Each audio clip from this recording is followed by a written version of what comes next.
नमस्कार दोस्तों, आज हम आपके लिए एक ऐसी अद्भुत कहानी लेकर आए हैं जो हमें जीवन का एक बहुत ही गहरा रहस्य सिखाती है। ये कहानी बताती है कि सच्चा धन क्या होता है और उसे कैसे हासिल किया जा सकता है। आइए कहानी शुरू करते हैं। बहुत समय पहले की बात है। अंबिकापुर नाम का एक राज्य था जिस पर राजा ध्रुवदेव का राज्य था। राजा ध्रुवदेव बहुत ही नेक, दयालु और न्यायप्रिय राजा थे। उसके दरबार में जो भी फरियादी आता वह कभी खाली हाथ नहीं जाता था। एक दिन की बात है जब राजा ध्रुवदेव ने अपने सेनापति यशपाल को बुलाया। तुरंत ही सेनापति राजा के सामने हाजिर हुआ और कहने लगा, महाराज की जय हो। आज आपको अपने सेनापति की याद कैसे आ गई? क्या राज्य पर कोई संकट आ गया है या किसी दूसरे राज्य पर आक्रमण करना है? राजा ने कहा, सेनापति, न तो हमें किसी राज्य पर आक्रमण करना है और न ही हमारे राज्य पर कोई हमला हो रहा है। मैंने तुम्हें यहाँ पर एक बहुत ही जरूरी काम से बुलाया है। सेनापति बोला, तो आज्ञा दीजिए महाराज। राजा ने कहा, सेनापति, तुम्हें अपने कुछ सबसे अच्छे सैनिकों का एक दल बनाना है और फिर किसी को ढूंढने के लिए जाना है। सेनापति बोला, किसे ढूंढना है महाराज? क्या कोई कैदी कारागार से फरार हो गया? राजा ने कहा, कैदी नहीं सेनापति, एक चिड़िया जो हमारे महल से उड़कर कहीं भाग गई है। राजा की बात सुनकर सेनापति का मुंह आश्चर्य से खुला का खुला रह गया। वह बोला, महाराज, यह आप क्या कह रहे हैं? क्या एक चिड़िया के लिए आप मुझे सैनिक इकट्ठा करने के लिए कह रहे हैं? भला यह कैसी बात हुई? और फिर सेनापति की हंसी छूट गई। सेनापति का इस तरह का बर्ताव देखकर राजा को गुस्सा आ गया और वह बोले, अगर तुमने एक बार और अपनी हंसी निकाली तो मैं तुम्हारा सिर धड़ से अलग करवा दूंगा। सेनापति कहने लगा, माफ कीजिएगा महाराज, मुझसे गलती हो गई। आप जैसा कहेंगे बिल्कुल वैसा ही होगा। और फिर राजा ध्रुवदेव अपने मन में सोचने लगे, अरे, इस सेनापति को मैं कैसे बताऊं कि वह चिड़िया मेरे भाग्य की चाबी है। राजा ने कहा, सुनो सेनापति, मेरे एक चित्रकार ने उस चिड़िया का चित्र बनाया है। यह कहते हुए राजा ने सेनापति को एक चिड़िया की तस्वीर दिखाते हुए कहा, यह देखो, इसे ध्यान से देख लो, ये उस चिड़िया की तस्वीर है।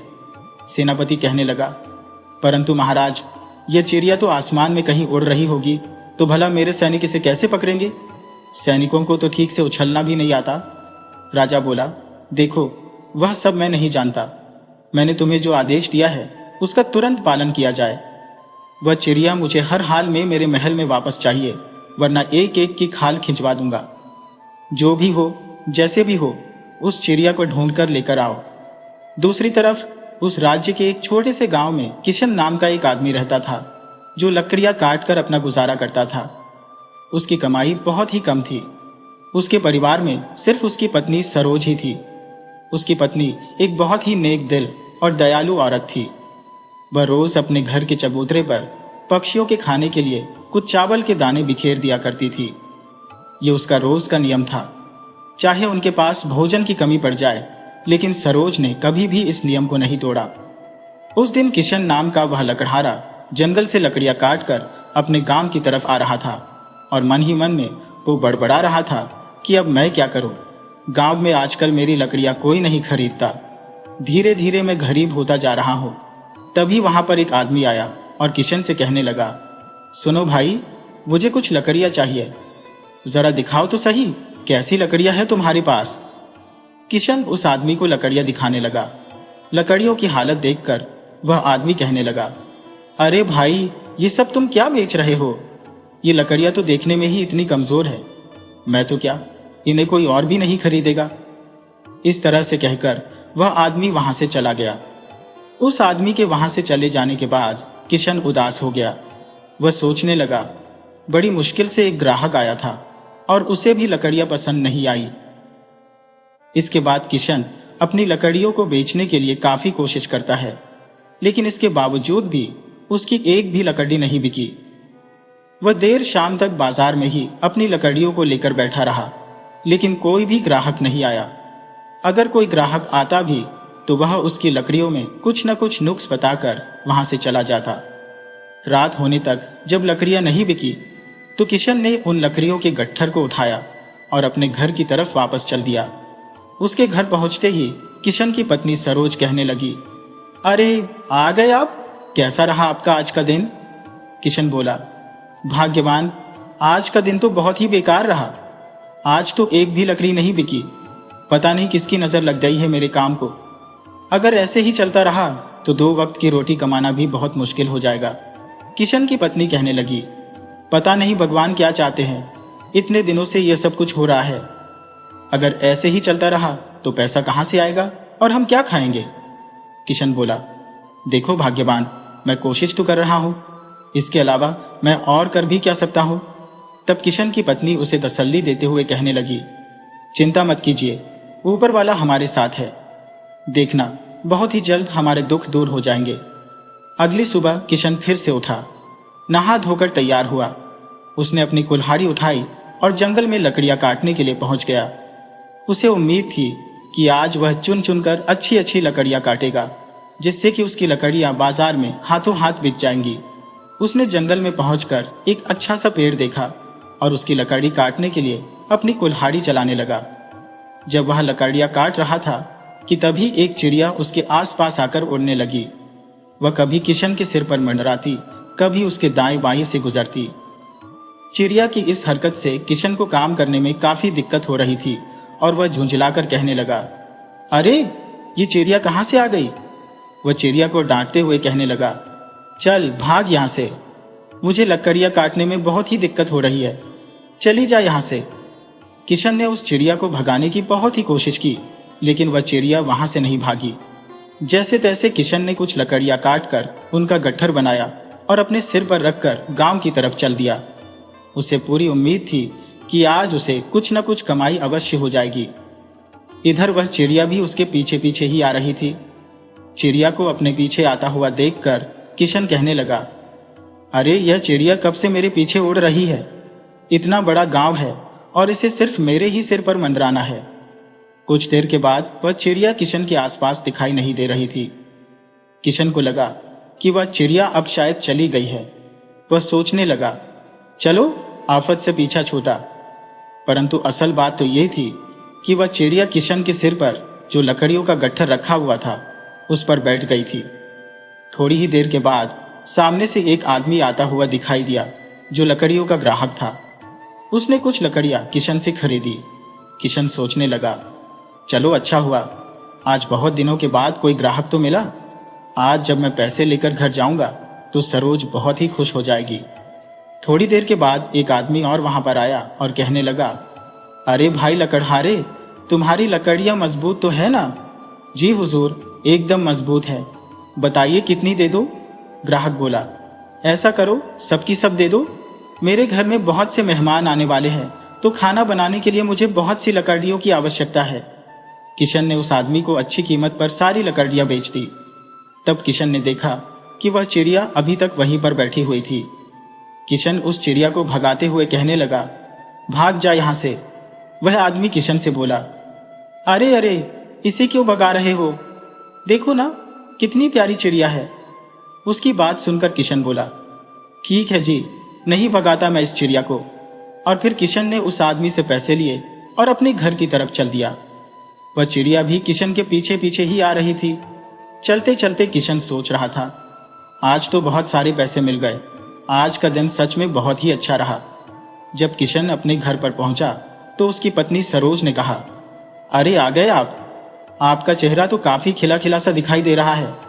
किशन खुश होकर बोला, हाँ सरोज, आज का दिन काफी अच्छा रहा, मेरी सारी की सारी लकड़ियां बिक गईं और अच्छे पैसे भी कमा लिए। सरोज बोली, अरे वाह, फिर तो कमाल हो गया, लगता है आज किस्मत ने आपका साथ दिया है। किशन बोला, हाँ भाग्यवान, तुम सही कहती हो। किशन और सरोज अभी आपस में बातें कर ही रहे थे कि तभी वह चिड़िया उन्हीं के आसपास आकर उड़ने लगी।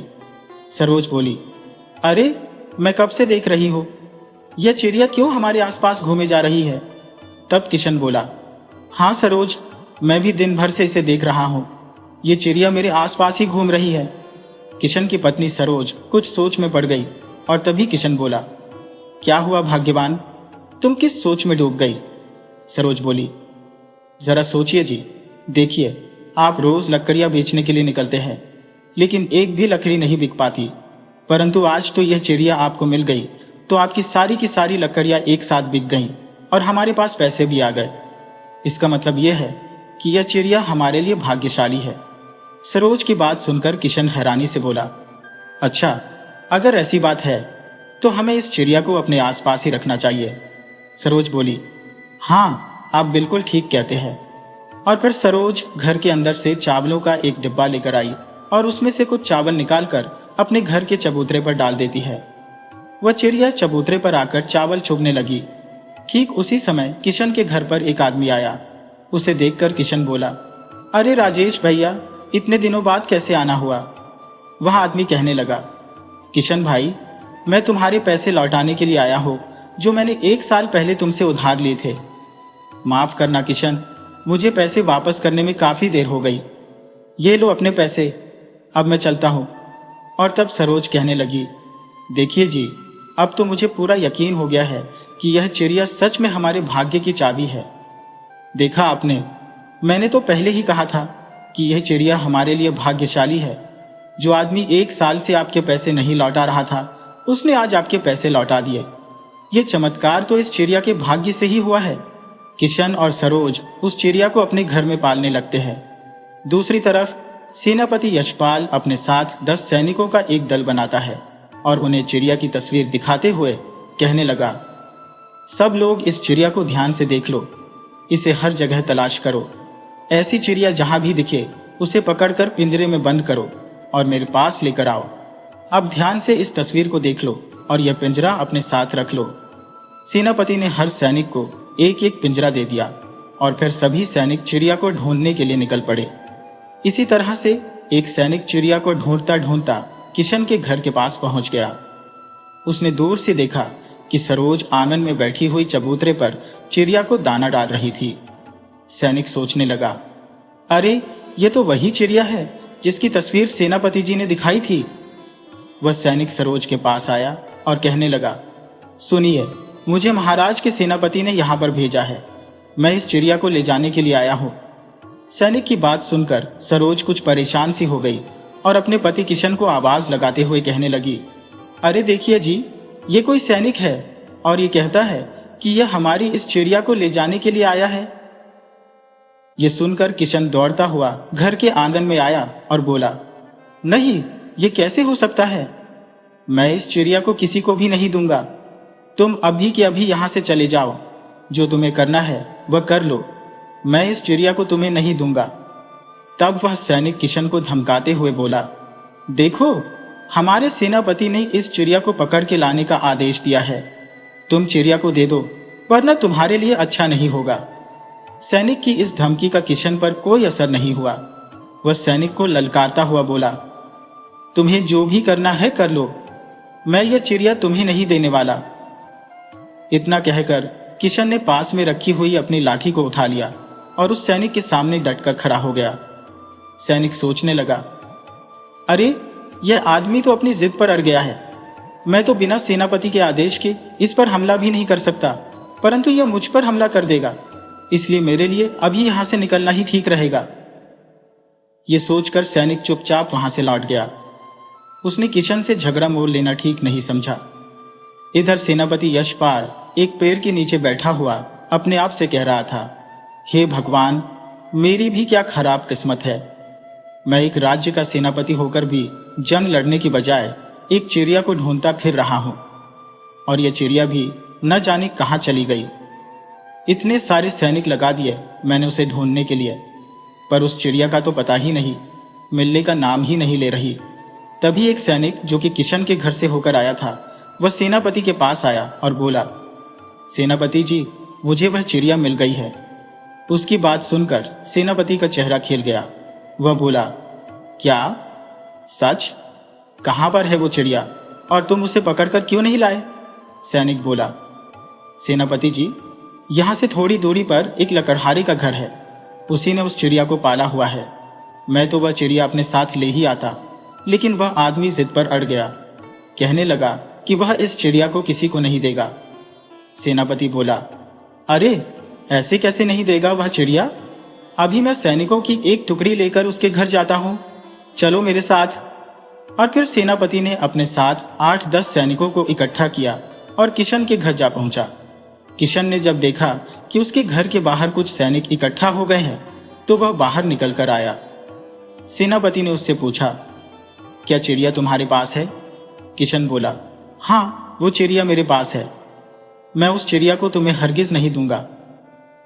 किशन की बात सुनकर सेनापति उसे धमकाते हुए कहने लगा, देखो, मैं सीधी तरह से बोल रहा हूं, वह चिड़िया मुझे दे दो, वरना मेरे साथ जो सैनिक आए हैं ये तुम्हारा बुरा हाल कर देंगे। सेनापति का इतना कहना था कि किशन यह सुनकर जोर जोर से चिल्लाने लगा और कहने लगा, अरे अरे, देखो गांव वालों, ये सैनिक मुझे मारना चाहते हैं, बचाओ, कोई मुझे बचाओ। इस तरह से किशन जोर जोर से शोर मचाने लगा। सेनापति को इस बात की उम्मीद नहीं थी। किशन का शोर सुनकर उसके आसपास के गांव के लोग वहां पर इकट्ठा हो गए। पूछने लगे, क्या हुआ किशन भाई, ऐसा क्या हो गया जो तुम इतना शोर मचा रहे हो? किशन बताने लगा, देखो भाइयों, ये राजा के सैनिक आए हैं और मुझसे मेरी चिड़िया छीन कर ले जाना चाहते हैं। ये चिड़िया मेरी है, मैंने इसको अपने बच्चे की तरह पाला है और ये मेरा बच्चा मुझसे छीनना चाहते हैं। इसी बीच सेनापति कहने लगा, देखो गांव वालों, सब लोग मेरी बात ध्यान से सुनो, ये राजा का आदेश है, मुझे इस चिड़िया को ले जाना ही होगा। गांव वाले बोले, लेकिन आपने सुना नहीं कि किशन क्या कहता है? ये चिड़िया इसके बच्चे की तरह है और उसने इस चिड़िया को अपने बच्चों की तरह पाला है। तो फिर एक गरीब आदमी पर आप इस तरह से दबाव क्यों बना रहे हैं? जाकर कह दीजिए अपने राजा से कि यह तानाशाही नहीं चलेगी। अपनी प्रजा को धमकाना एक राजा को शोभा नहीं देता। तब एक सैनिक सेनापति के कान में कहने लगा, सेनापति जी, यह हमारे राज्य के ही लोग हैं, इनके खिलाफ जाना शायद सही नहीं रहेगा। अगर हमने इन पर हमला कर दिया तो भी यह हमारे लिए खतरा ही है, क्योंकि हम सिर्फ 8-10 लोग हैं, जबकि सामने पूरा का पूरा गांव है। अगर हम इनसे उलझे तो शायद हमारी ही धुलाई हो जाएगी, और यह भी हो सकता है कि निर्दोष लोगों पर हमला करने के अपराध में राजा हमें ही दंड दे दें।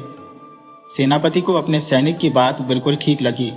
वह बोला, हाँ सैनिक, तुम ठीक कहते हो, किसी दुश्मन को हराना आसान है, लेकिन अपने राज्य की ही प्रजा अगर खिलाफ हो जाए तो बहुत ज्यादा मुश्किल हो जाती है। अभी हमें यहां से चलना चाहिए। इसके बाद सेनापति ने सभी गांव वालों से कहा, देखिए, मैं आप सबसे माफी मांगता हूं कि हमारी वजह से आप लोगों को परेशानी हुई। हम यहां पर आप लोगों को धमकाने या किसी तरह का नुकसान पहुंचाने नहीं आए थे। मैं तो बस राजा के आदेश का पालन कर रहा था। महाराज ने मुझे आदेश दिया था कि इस घर में जो चिड़िया है वह उन्हें चाहिए। मैं बस इसी के लिए यहां पर आया था। किशन बोला, आज राजा किसी की पाली हुई चिड़िया मांग रहा है, कल को हमारे घर की संपत्ति मांगेगा और फिर न जाने उसकी बुरी नजर हमारे घर की बहू बेटियों पर पड़ जाएगी। ऐसे तो नहीं चलेगा। तुम यहां से चले जाओ और राजा से कहना कि अपनी प्रजा पर इस तरह का दबाव डालना और अत्याचार करना ठीक नहीं है। सेनापति बोला, जी आप ठीक कहते हैं, मैं अभी के अभी सैनिकों को लेकर यहां से जा रहा हूं। इसके बाद सेनापति यशपाल अपने सैनिकों के साथ वहां से चला गया। सैनिकों के वहां से चले जाने के बाद किशन गांव वालों से कहने लगा, अगर आज आप लोग नहीं आते तो सेनापति न जाने मेरे साथ क्या करता। गांव का एक आदमी बोला, अरे किशन भाई, तुम एक ईमानदार आदमी हो, वर्षों से हम लोग एक साथ रहते आए हैं, तो भला तुम पर कोई अत्याचार करेगा, यह हम कैसे बर्दाश्त कर लेंगे? तुम चिंता मत करो, पूरा गांव तुम्हारे साथ है। इधर सेनापति राजा के महल में पहुंचा और उसे सारा किस्सा सुनाया कि महाराज, वह चिड़िया हमें मिल गई है और वह एक लकड़हारे के घर पर है। मैं सैनिकों को साथ लेकर वहां पर गया था, लेकिन पूरे का पूरा गांव उस लकड़हारे के समर्थन में वहां पर आ गया। अब आप ही बताइए कि मैं अपनी प्रजा के लोगों पर हमला तो नहीं कर सकता था ना, इसलिए हमें खाली हाथ ही आना पड़ा। राजा बोला, चलो, तुमने अच्छा ही किया, प्रजा के लोगों पर हमला नहीं किया, नहीं तो राज्य में मेरे खिलाफ विद्रोह हो जाता। सेनापति बोला, महाराज, अगर आप बुरा न माने तो क्या मैं आपसे एक बात पूछ सकता हूं? पूछो सेनापति, तुम क्या पूछना चाहते हो? महाराज, क्या आप बता सकते हो कि वह चिड़िया आपके लिए इतनी खास क्यों है? राजा मन में सोचने लगा, क्या करूं, मुझे इस चिड़िया के बारे में सेनापति को बताना चाहिए या नहीं? वैसे पिछले कई वर्षों से यह मेरा सेनापति है। मेरे ख्याल से मुझे इस पर भरोसा करना चाहिए।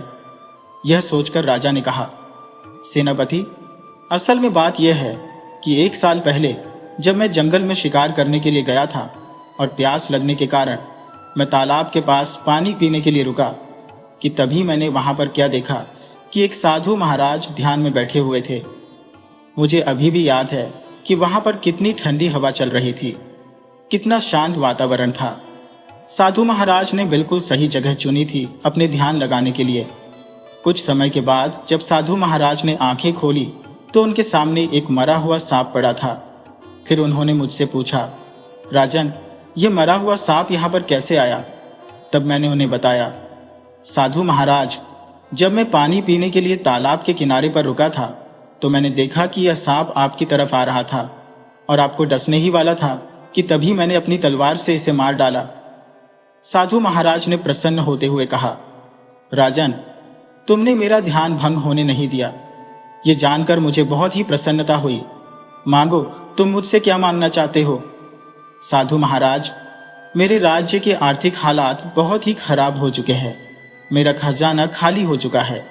मैंने कुछ महीनों पहले एक युद्ध किया था और उस युद्ध में इतना खर्चा हो गया कि सारा खजाना ही खाली हो गया। अगर आप मुझे कुछ देना ही चाहते हैं तो ईश्वर से मेरे लिए प्रार्थना कीजिए कि मुझ पर कृपा करें और मेरा खजाना फिर से भर दे। साधु महाराज बोले, राजन, मैं तुम्हारी इस समस्या का एक समाधान कर सकता हूं। और फिर साधु महाराज ने एक चिड़िया मुझे देते हुए कहा, राजन, यह जो चिड़िया तुम इस समय देख रहे हो, ये कोई साधारण चिड़िया नहीं है। जिस किसी के पास भी यह जाती है उसका घर धन धान्य से भर जाता है। तुम इसे अपने साथ ले जाओ, तुम्हारा खजाना फिर से भर जाएगा। ठीक है साधु महाराज, आपका बहुत बहुत धन्यवाद। और फिर मैं उस चिड़िया को लेकर अपने महल में आ गया। मैंने उस चिड़िया को एक सोने के पिंजरे में रख दिया और फिर 1 महीने के अंदर अंदर ही मेरी किस्मत चमक उठी। मेरा खजाना फिर से भरने लगा और मैं फिर से बहुत ज्यादा धनवान हो गया। तो सेनापति, ये है उस चिड़िया की पूरी कहानी। अब कुछ दिन पहले की बात है। उस चिड़िया को मैंने पिंजरे से बाहर निकाला और बाहर निकलते ही वह चिड़िया उड़ गई। अब तुम कैसे भी करके उस चिड़िया को महल में वापस लेकर आओ। राजा की बात सुनकर सेनापति कहने लगा, महाराज, मुझे तो समझ में नहीं आ रहा कि उसे कैसे वापस लाऊं। वह लकड़हारा तो उसे देने को तैयार ही नहीं है। राजा बोला, सेनापति, तुम चाहे जो कुछ भी करो, कोई भी तरीका अपनाओ, उस चिड़िया को मेरे पास वापस लेकर आओ। सेनापति बोला, महाराज, उस लकड़हारे ने उस चिड़िया को अपने आंगन में बने हुए एक घोंसले पर बिठाया हुआ है। राजा बोला, अच्छा, तो इसका मतलब यह है कि वह चिड़िया आजाद है। फिर तो तुम उसे चुरा कर ले आओ। सेनापति बोला, ठीक है महाराज, मैं उसे चुरा कर ले आऊंगा। और फिर उसी रात को सेनापति छिपते छिपाते किशन के घर में पहुंचा। उस समय वह चिड़िया चबूतरे पर बैठी हुई थी। सेनापति ने चिड़िया को अपने हाथों में पकड़ लिया और उसे पिंजरे में बंद कर दिया। सेनापति हाथ में पिंजरा पकड़े हुए महल की तरफ चलने लगा कि तभी अचानक उसके पांव से कोई चीज टकराई। उसने देखा कि वह एक सोने का कंगन था जिस पर हीरे मोती जड़े हुए थे। वह सोचने लगा, इस कंगन को बाजार में बेचकर मैं मालामाल हो जाऊंगा। तभी उसके मन में एक विचार आया, अरे, कहीं यह उस चिड़िया का कमाल तो नहीं है। महाराज ने कहा था कि यह चिड़िया इंसान को धनवान बना देती है। इस समय यह चिड़िया मेरे पास है तो मुझे यह बेशकीमती कंगन मिल गया। अगर मैं इस चिड़िया को राजा को वापस दे दूंगा तो इसका मतलब यह है कि मैंने धनवान बनने का एक मौका खो दिया। नहीं नहीं, मैं इस चिड़िया को वापस नहीं दूंगा। अब सेनापति के मन में लालच आ चुका था। उसने चिड़िया को राजा को न वापस करने का फैसला किया और चिड़िया को लेकर वहां से भाग गया। जब सेनापति महल में वापस नहीं आया तो राजा ने कुछ सिपाहियों को बुलाकर पूछा, तुम लोगों ने सेनापति यशपाल को कहीं देखा है? सैनिक बोले, नहीं महाराज, सेनापति तो कल रात से ही गायब है। राजा ने काफी देर तक सेनापति की प्रतीक्षा की, लेकिन सेनापति तो राजा के पास वापस नहीं आया, क्योंकि न तो उसे आना था और न ही वह आया। तब राजा के मन में यह विचार आया, कहीं सेनापति यशपाल ने मेरे साथ बेईमानी तो नहीं की? कहीं ऐसा तो नहीं कि वह चिड़िया को लेकर कहीं भाग गया है? इसके बाद राजा ने खुद सेनापति यशपाल को ढूंढने का फैसला किया। और फिर वह किशन के घर का पता करते करते किशन के घर के पास पहुंच गया। राजा ने देखा कि किशन का रो रो कर बुरा हाल था।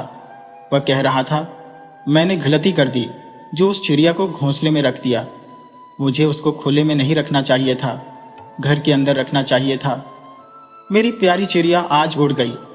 राजा किशन के घर के पास खड़ा हुआ ये सब कुछ देख रहा था। वह सोचने लगा, अच्छा तो चिड़िया इसके पास नहीं है, इसका मतलब तो यह हुआ कि सेनापति ने चिड़िया को यहां से चुरा लिया है। लेकिन सेनापति मेरे पास तो आया नहीं, अवश्य ही वह चिड़िया को लेकर कहीं भाग गया है। किस्मत का करना ऐसा हुआ कि वह साधु महाराज जिन्होंने राजा को वह चिड़िया दी थी उसी गांव में भिक्षा मांग रहे थे, और भिक्षा मांगते मांगते वह किशन के घर के पास पहुंच गए और किशन के घर के बाहर भिक्षा मांगने के लिए आवाज लगाने लगे। जब उन्होंने देखा कि घर का मालिक किशन रो रहा है तो वह किशन के पास आए। दूसरी तरफ राजा, जो कि घर के बाहर खड़ा हुआ, यह सब कुछ देख रहा था। साधु महाराज किशन से पूछने लगे, क्या हुआ बेटा, तुम रो क्यों रहे हो? किशन ने साधु महाराज को अपनी सारी कहानी सुनाई कि किस तरह से उसे जंगल में एक चिड़िया मिली थी जिसकी वजह से उसकी किस्मत खुल गई थी, और आज न जाने वह चिड़िया कहां पर चली गई। उसने बताया कि उस भाग्यशाली चिड़िया को पाकर वह बहुत ही खुश था। किशन की बात सुनकर साधु महाराज मुस्कुराने लगे और बोले, वह चिड़िया तो मैंने ही राजा को दी थी। लगता है उस चिड़िया की चंचलता एक बार फिर से जाग गई और वह इस गरीब लकड़हारे के पास आकर रहने लगी थी। ठीक उसी समय राजा भी वहां पर आ गया और साधु महाराज को प्रणाम करते हुए कहने लगा, प्रणाम साधु महाराज। साधु ने राजा को पहचान लिया और बोला, अरे राजन, तुम यहां पर कैसे? राजा ने किशन की तरफ इशारा करते हुए कहा, साधु महाराज, यही तो वह आदमी है जिसने मेरी चिड़िया को मुझसे दूर किया है। मैंने अपने सेनापति से कहा था कि वह उस चिड़िया की तलाश करके उसे मेरे पास लेकर आए, लेकिन वह तो खुद ही चिड़िया को चुरा कर कहीं भाग गया है। तभी साधु महाराज की नजर दूर से आती हुई उस चिड़िया पर पड़ी। वह कहने लगे, देखो, तुम्हारी चिड़िया खुद तुम्हारे पास आ रही है। साधु, किशन और राजा तीनों चिड़िया को अपनी तरफ आते हुए देखने लगे। राजा ने देखा कि उस चिड़िया के पीछे पीछे सेनापति यशपाल भी भागता हुआ आ रहा था। भागते भागते सेनापति ठीक उसी जगह पर आकर पहुंच गया जहां पर वे तीनों खड़े हुए थे। उन्हें देखकर सेनापति चौंक गया और सोचने लगा, अरे बाप रे बाप, चिड़िया के पीछे भागते भागते मैं तो वहीं पर आ गया जहां से मुझे भागना चाहिए था। अब सेनापति राजा की पकड़ में आ चुका था और वह चिड़िया किशन के आंगन में बने हुए चबूतरे पर जाकर बैठ गई। राजा ने सेनापति से पूछा, क्या हुआ सेनापति, तुम भागते भागते यहां पर क्यों आ गए? सेनापति बोला, महाराज, मैंने गलती से वह पिंजरा खुला ही छोड़ दिया था कि अचानक यह चिड़िया निकलकर भागने लगी और इसके पीछे भागता मैं यहां तक आ गया। ये सारा दृश्य देखकर साधु महाराज बोले, क्या कमाल है नियति का, सब कुछ घूम फिर कर वहीं पर आ गया। चिड़िया के सभी मालिक एक जगह पर इकट्ठे हो गए। राजा बोला, साधु महाराज, चिड़िया का मालिक मैं हूं क्योंकि आपने यह चिड़िया मुझे दी थी। किशन कहने लगा, यह चिड़िया मेरी है क्योंकि यह मेरे पास आई थी और मैंने इसे अपने घर में पाला था। तभी सेनापति कहने लगा, चिड़िया मेरी है क्योंकि इसको ढूंढने में मैंने बहुत ही मेहनत की है, इसके लिए मैं दिन रात मारा मारा फिरा हूं। और तब राजा ने साधु से कहा, साधु महाराज, अब आप ही यह फैसला कीजिए कि यह चिड़िया आखिर किसकी है। साधु कुछ देर तक सोचते रहे और फिर कहने लगे, देखो, मैंने इस चिड़िया को राजा को भेंट किया था और यह चिड़िया इस राजा के पास से भाग निकली। फिर यह चिड़िया उड़कर किशन के पास पहुंची और किशन ने इसे खुले में रखा हुआ था। इसके बावजूद भी यह चिड़िया यहां से नहीं भागी क्योंकि यहां पर इसे आजादी का अनुभव हो रहा था। इसके बाद सेनापति यशपाल ने इसे चुरा लिया, लेकिन वह चिड़िया इसके पास से भी भागकर वापस किशन के पास आ गई। सेनापति और राजा, तुम दोनों ने चिड़िया को पिंजरे में बंद रखा था, जबकि किशन ने इसे आंगन में घोंसला बनाकर रहने दिया। किशन ही इस चिड़िया का ठीक से पालन पोषण कर सकता है, इसलिए किशन ही इसका असली मालिक है। चिड़िया भी इसी के पास खुश रहेगी। साधु महाराज की बात सुनकर राजा कहता है, परंतु साधु महाराज, ये चिड़िया तो आपने मुझे दी थी। साधु बोले, राजन, चिड़िया आपके पास बहुत समय तक रही है। इसके भाग्य से आपको बहुत ही धन प्राप्त हुआ है और अब आपके खजाने भर चुके हैं। लेकिन किशन अब भी गरीब है और इस चिड़िया के भाग्य की इसे बहुत अधिक आवश्यकता है। राजा ने हाथ जोड़कर कहा, जी साधु महाराज, मैं आपके कहने का मतलब समझ गया हूं। साधु महाराज ने आगे कहा, देखो राजन, यह चिड़िया धन का प्रतीक है। जिस प्रकार से आपने इस चिड़िया को पिंजरे में बंद कर रखा था और यह पिंजरे से भाग गई, इसी प्रकार से धन की भी यही प्रकृति होती है। आप उसे जितना इकट्ठा करेंगे, उसका जितना संग्रह करते जाएंगे, जितना उसके पीछे भागते जाएंगे, धन आपसे दूर भागता जाएगा। लेकिन अगर किशन को देखा जाए तो उसने चिड़िया को पिंजरे में बंद नहीं किया, बल्कि खुले में रखा। कि किसी तरह से धन का संग्रह करने की बजाय अगर हम उसे दूसरों की भलाई के लिए खर्च करेंगे तो वह दिन प्रतिदिन बढ़ता ही जाएगा। मेरे ख्याल से अब आपको भी धन के इस रहस्य के बारे में समझ में आ गई होगी। राजा ने कहा, जी साधु महाराज, आपके ज्ञान ने मेरी आंखें खोल दी। आज से मैं भी अपने खजाने का इस्तेमाल अपनी प्रजा की भलाई के लिए ही करूंगा। इसके बाद राजा ने किशन को वह चिड़िया रखने के लिए दे दी और सेनापति यशपाल को चिड़िया को भगाकर ले जाने के अपराध में उसे सेनापति के पद से हटा दिया। अब वह चिड़िया किशन के घर में पूरी आजादी के साथ रहती थी और किशन और उसकी पत्नी सरोज भी चिड़िया के साथ बहुत ही खुश थे। चिड़िया के उनके घर आने से उनकी गरीबी अब दूर हो चुकी थी। दोस्तों, यह कहानी हमें बताती है कि सच्ची दौलत धन का संग्रह करना नहीं, बल्कि उसे नेक कामों में इस्तेमाल करना है। जब हम अपनी नेकी को आज़ाद छोड़ देते हैं, तभी हमारे भाग्य के दरवाजे खुलते हैं। तो वीडियो को लाइक कीजिए, शेयर कीजिए और केटीवी स्टोरी चैनल को सब्सक्राइब करना बिल्कुल मत भूलिएगा।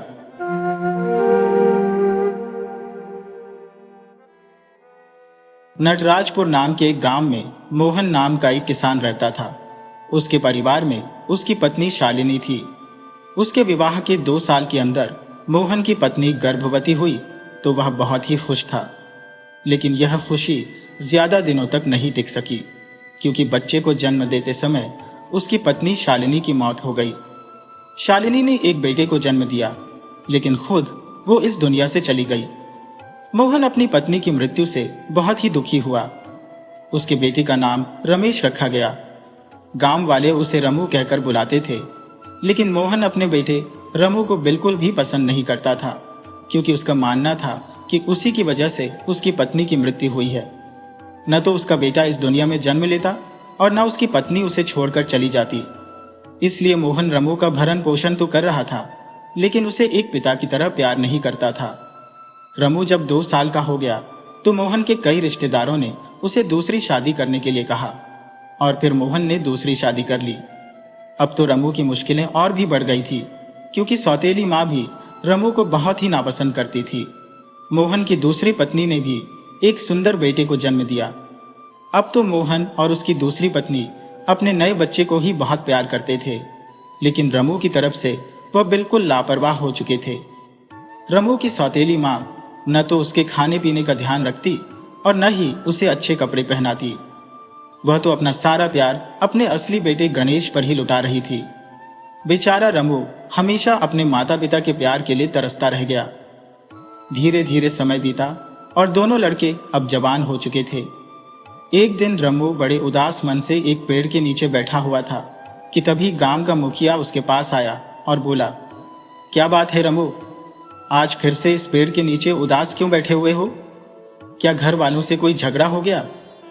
मुखिया की बात सुनकर उदास रमू कहने लगा, अब मैं क्या बताऊं मुखिया जी, आप तो जानते हैं कि मुझे जन्म देते ही मेरी माँ चल बसी थी और माँ के गुजरने के बाद पिताजी ने दूसरी शादी कर ली थी, मगर दूसरी माँ ने मुझे कभी अपना बेटा समझा ही नहीं।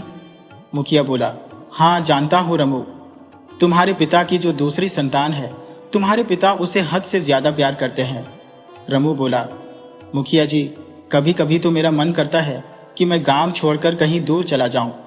मुखिया रमू को समझाते हुए कहने लगा, देखो बेटा, ऐसी गलती कभी भूल कर भी मत करना। यही तो तुम्हारी सौतेली माँ और सौतेला भाई चाहते हैं कि तुम गांव छोड़कर कहीं दूर चले जाओ और उनके रास्ते का कांटा हमेशा के लिए साफ हो जाए। उन दोनों ने तुम्हारे पिता की आंखों पर विश्वास की झूठी पट्टी बांध रखी है, समझे? रमू ने कहा, लेकिन मुखिया जी, आप तो जानते हैं कि पिताजी मुझे बिल्कुल भी पसंद नहीं करते। अब आप ही बताइए मैं क्या करूं? मुखिया बोला, बेटा, मन छोटा मत करो। तुम्हें तो ईश्वर की तरफ से एक वरदान मिला हुआ है, और वह है अच्छाई का वरदान। इस तरह का वरदान तो तकदीर वालों को ही मिलता है। बेटा, तुम चिंता मत करो, तुम्हारे दिन जरूर बदलेंगे। इस तरह से मुखिया ने रमू को समझाया बुझाया और उसका हौसला बढ़ाया, और फिर वहां से चला गया। रमू भी मुस्कुराता हुआ अपने घर की तरफ चलने लगा। अभी वह कुछ दूर ही गया था कि तभी उसकी नजर एक साधु पर पड़ी, जो पेड़ के नीचे बैठा हुआ था और वह कर्रा रहा था। दर्द उसके चेहरे पर साफ दिखाई दे रहा था। रमू साधु महाराज के पास गया और बोला, क्या हुआ साधु महाराज, आपको कुछ तकलीफ है? आपके चेहरे पर दर्द साफ साफ दिखाई दे रहा है। साधु ने कहा, बेटा, कुछ दिनों से मेरे पैर में बहुत ही ज्यादा तकलीफ है, और इस समय मुझे बहुत ही प्यास लग रही है, मगर तालाब यहां से काफी दूर है। ये सुनकर रमू बोला, आप चिंता मत कीजिए साधु महाराज, अगर आपको प्यास लगी है तो मैं आपको पानी पिलाता हूं। इतना कहकर रमू साधु के लिए पानी लेने के लिए चला गया। कुछ देर के बाद वह एक मटके में पानी लेकर आया और उसने साधु को पानी पिलाया। इसके बाद रमू ने कहा, साधु महाराज, यदि आप चाहें तो मैं आपको सहारा देकर आपकी कुटिया तक पहुंचा सकता हूं। और फिर रमू ने साधु महाराज को उनकी कुटिया तक पहुंचने में सहायता की।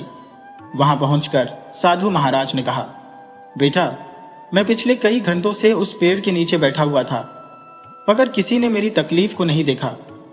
तुम पहले इंसान थे जिसने मेरी तकलीफ को देखा और इतनी दूर से मुझे पानी लाकर पिलाया, और साथ ही तुमने मुझे मेरे आश्रम तक छोड़ा। भगवान तुम्हारा भला करेगा, निश्चित ही तुम्हारा समय जरूर बदलेगा। साधु की बातें सुनकर रमू मुस्कुराया और कहा, साधु महाराज, अब मुझे आज्ञा दीजिए, मैं अपने घर को चलता हूं। इसके बाद रमू अपने घर आ गया। घर पहुंचते ही उसकी सौतेली मां उस पर बरस पड़ी। कहने लगी, कहाँ घूम रहा है रमू, सारा दिन हो गया, तुझे कोई काम काज नहीं करना? क्या बस बैठे बैठे खाते ही रहोगे और सारा दिन आवारगर्दी करोगे? अरे मेरे बेटे गणेश से कुछ सीखो, वह अपने पिता के साथ काम में हाथ बटाता है, खेतों में बराबर हल चलाता है। ऐसे कटु वचन सुनकर रमू कहने लगा, वह खेतों में हल इसलिए चलाता है क्योंकि पिताजी उसे अपने हल से काम करने की इजाजत देते हैं, लेकिन जब मेरी बात आती है तो पिताजी मुझे खेतों में देखना भी पसंद नहीं करते। वे सोचते हैं कि मैं इस काम के लिए बना ही नहीं हूं, या शायद उन्हें लगता है कि मैं उतनी मेहनत नहीं कर पाऊंगा जितनी वह चाहते हैं। हर बार जब मैं खेतों की तरफ बढ़ता हूं तो उनके चेहरे पर एक नाराजगी दिखने लगती है। उसकी सौतेली मां बोली, हाँ हाँ, मैं जानती हूं कि तुम्हारे पिता की नाराजगी को तुम महसूस करते हो, लेकिन शायद तू अभी तक यह नहीं समझ पाया कि वह ऐसा क्यों करते हैं। वह तो तुझे हमेशा मनहूस समझते हैं, क्योंकि जिस दिन तू पैदा हुआ था ना, उसी दिन तूने अपनी मां को खा लिया था। उनके दिल में इस बात की गहरी चोट है, और हर बार जब वह तुझे देखते हैं तो उन्हें उस दिन का दर्द याद आ जाता है। अपनी सौतेली मां की जबान से यह सारी बातें सुनकर रमू झुंझला गया और बोला, बस करो मां, अब इससे आगे और कुछ मत कहना, मैं कुछ और नहीं सुनना चाहता।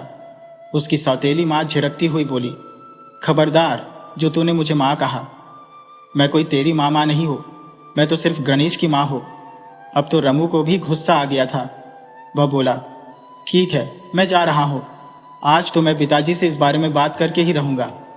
इतना बोलकर रमू गुस्से में पैर पटकता हुआ अपने पिता के खेतों में चला गया, जहां पर उसके पिता अपने बेटे गणेश के साथ काम कर रहे थे। रमू गुस्से से अपने पिता से बोला, पिताजी, आज आपको मुझे बताना ही होगा कि आखिर मेरी गलती क्या है। आप हमेशा गणेश की तरह मुझे प्यार क्यों नहीं करते? आप गणेश की तरह मुझे खेतों में काम क्यों नहीं करने देते? उसके पिता कहने लगे, रमू, तुम्हारी परवरिश करना मेरी मजबूरी थी। तुमने तो पैदा होते ही मेरी पत्नी को मुझसे छीन लिया था। तुम्हारे जैसे मनहूस को मैं अपने मुंह नहीं लगाना चाहता। अभी यह सब बातें चल ही रही थी कि तभी वहां पर वह साधु महाराज आ पहुंचे, जिसकी कुछ देर पहले रमू ने सहायता की थी। साधु महाराज मोहन से कहने लगे, जिस बेटे को तुम मनहूस बता रहे हो ना, यह तो बहुत ही किस्मत वाला है। मोहन बोला, किस्मत वाला? भला यह कैसे संभव है? साधु ने कहा, वह तो तुम्हें समय आने पर पता चल ही जाएगा। साधु की ऐसी बातें सुनकर मोहन के बगल में खड़ा हुआ उसका बेटा गणेश रमू का मजाक उड़ाते हुए बोला, आप ये कैसी बातें करते हैं साधु बाबा? किस्मत वाला और यह, अरे जो पैदा होते ही अपनी मां को खा गया और इस उम्र में भी वह अपने माता पिता पर बोझ बनकर बैठा हुआ है, भला वह किस्मत वाला कैसे हो सकता है? सौतेले भाई की जबान से अपने लिए ऐसे कटु वचन सुनकर रमू की आंखों में आंसू आ गए। तब साधु बाबा रमू को समझाते हुए बोले, बेटा, दिल छोटा करने की आवश्यकता नहीं है। जो लोग आज तुम्हारा मजाक उड़ा रहे हैं वही लोग भविष्य में तुम्हारी प्रशंसा के पुल बांधेंगे। बस तुम्हें हौसला कायम रखना है और किसी भी कीमत पर हिम्मत नहीं हारनी। तुम्हारा समय जल्दी ही बदलेगा। इतना कहकर साधु महाराज वहां से चले गए। समय अपनी रफ्तार से चला।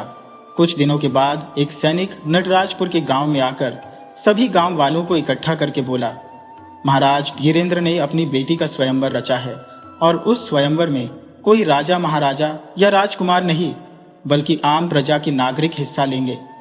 स्वयंवर की प्रतियोगिता में एक बहुत ही भारी तलवार रखी जाएगी। जो भी नौजवान उस तलवार को उठाने में कामयाब होगा, राजकुमारी का विवाह उससे किया जाएगा और इस तरह से भविष्य का नटराजपुर का राजा उसे घोषित कर दिया जाएगा।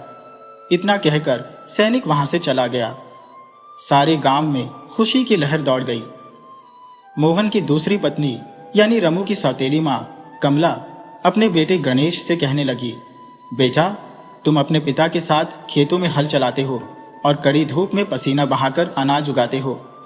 मुझे विश्वास है कि तुम्हारे हाथों में इतनी शक्ति है कि तुम उस तलवार को आसानी से उठा लोगे। गणेश बोला, हाँ मां, मैं भी यही सोचता हूं कि मैं उस तलवार को जरूर उठा लूंगा और मुझे स्वयंवर में हिस्सा लेना चाहिए। तभी मोहन वहां पर आया और मुस्कुराते हुए गणेश से बोला, बेटा, मुझे पूरा विश्वास है कि तुम मेरा नाम जरूर रोशन करोगे। हाँ पिताजी, आप दोनों का आशीर्वाद मेरे सिर पर रहेगा तो मैं यह प्रतियोगिता अवश्य जीत लूंगा। ठीक उसी समय मोहन ने देखा कि उसका बेटा रमू भी कहीं पर जाने की तैयारी कर रहा था।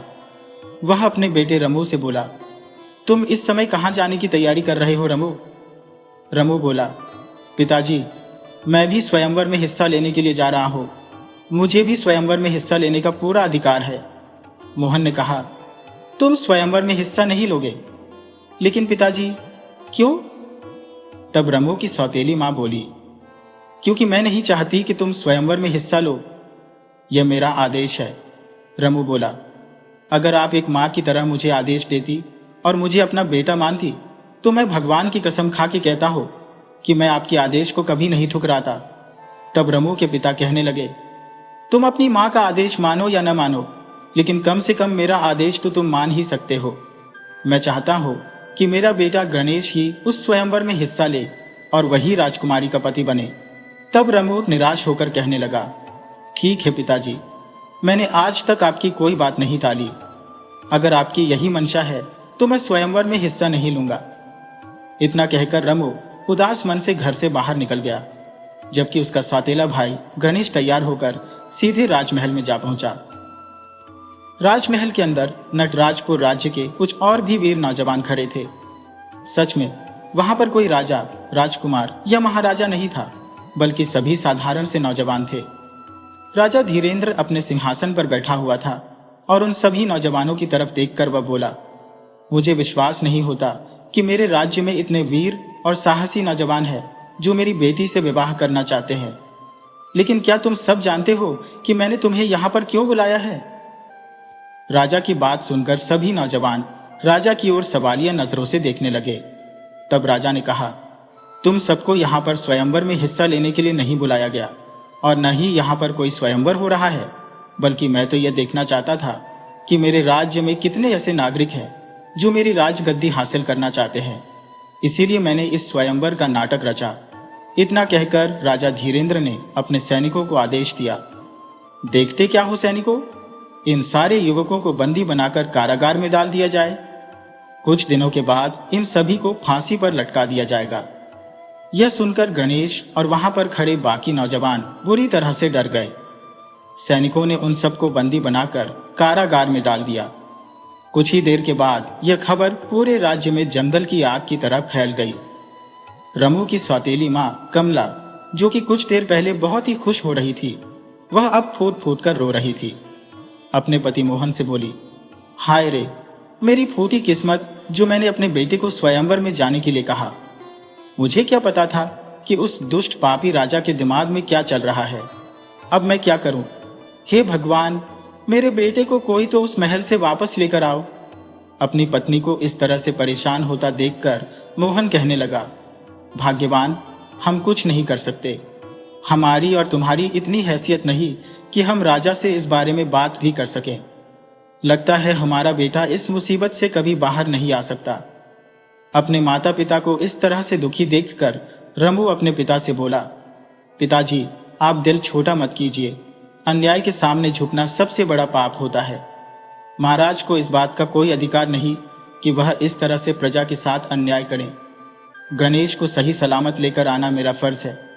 बेशक वह मेरा सौतेला भाई है, लेकिन मैंने हमेशा उसे अपने सगे भाई की तरह माना है और मैं उसे राजा धीरेंद्र के चंगुल से अवश्य छुड़ा कर लाऊंगा। ये सुनकर कमला रमू की तरफ देखकर कहने लगी, बेटा, मुझे माफ कर दो। मैंने हमेशा तुम्हारे ऊपर कितने अत्याचार किए हैं। तुम्हें अपमानित करने का कोई मौका नहीं छोड़ा और आज तुम्हें हमारी इतनी चिंता है। मुझे माफ कर दो बेटा। रमू अपनी सौतेली माँ को दिलासा देते हुए कहने लगा, दिल छोटा मत करो माँ। तुमने भले ही मुझे अपना बेटा न समझा हो, लेकिन मैंने हमेशा तुम्हें अपनी माँ की तरह माना है। मैं अभी इसी वक्त राजा धीरेंद्र के महल में जाकर उनसे बात करूंगा और अपने भाई को वहां से छुड़ा कर लेकर आऊंगा।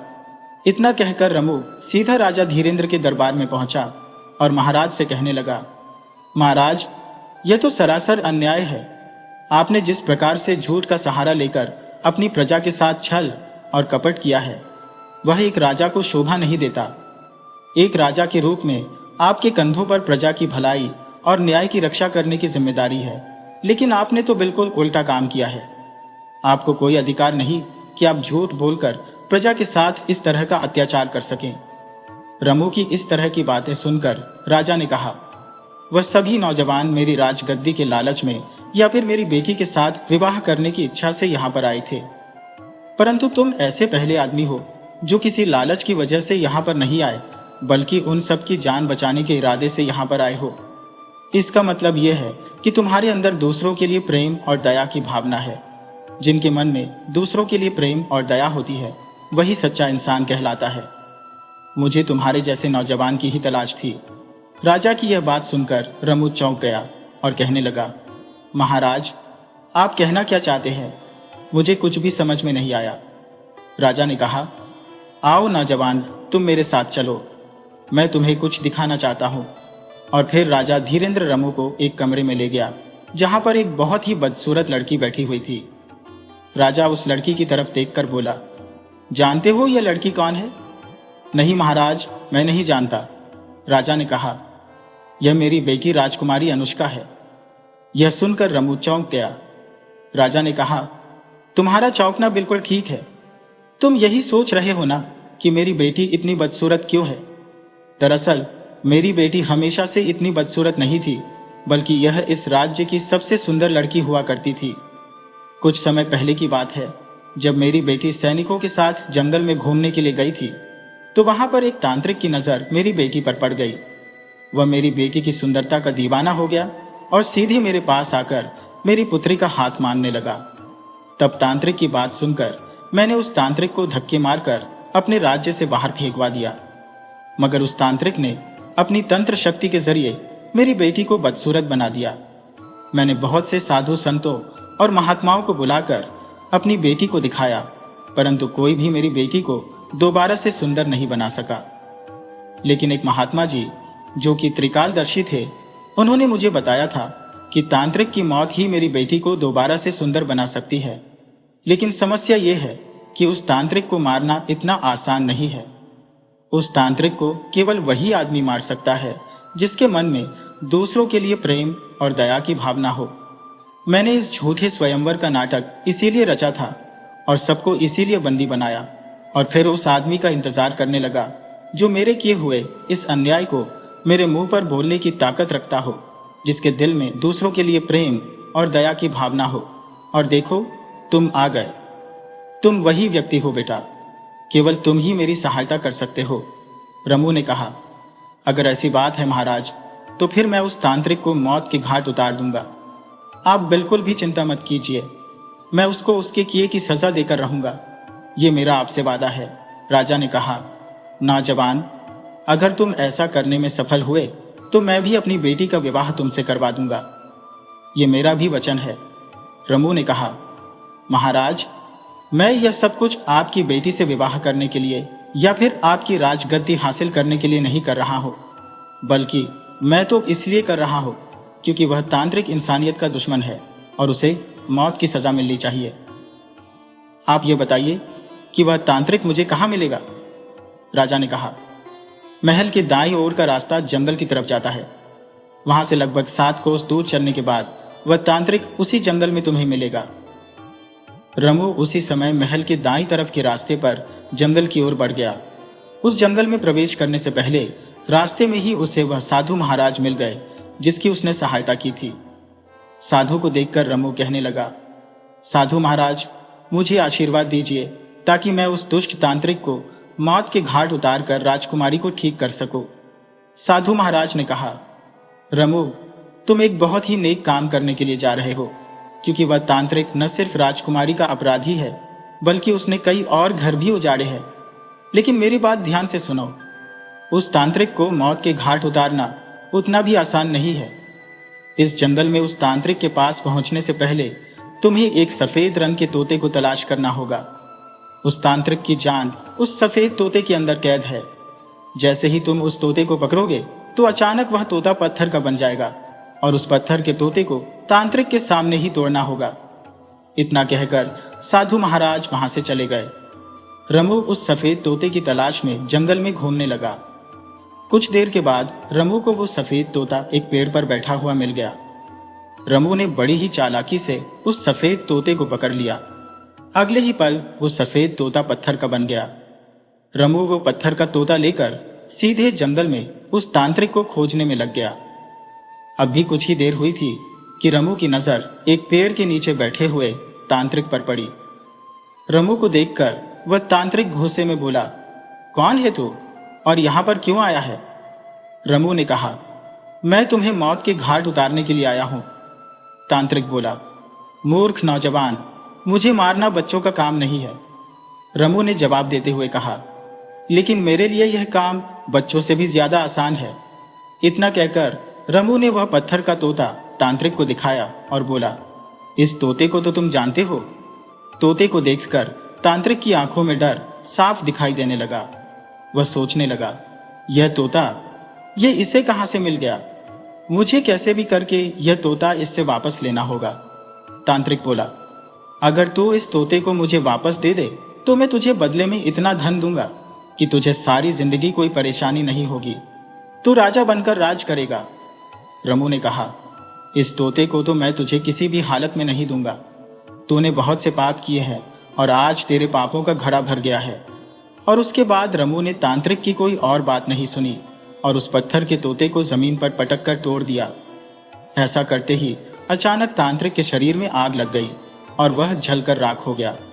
इधर तांत्रिक जलकर राख हुआ तो उधर महल में राजकुमारी अनुष्का अपने पहले वाले सुंदर रूप में आ गई। कुछ देर बाद रमू राजा धीरेंद्र के सामने महल में था। राजा ने कहा, रमू, तुमने तो वह काम कर दिखाया जिसे करने की हिम्मत और ताकत किसी के पास नहीं थी, यहां तक कि मेरे पास भी नहीं थी। रमू ने कहा, महाराज, यह तो मेरा कर्तव्य था।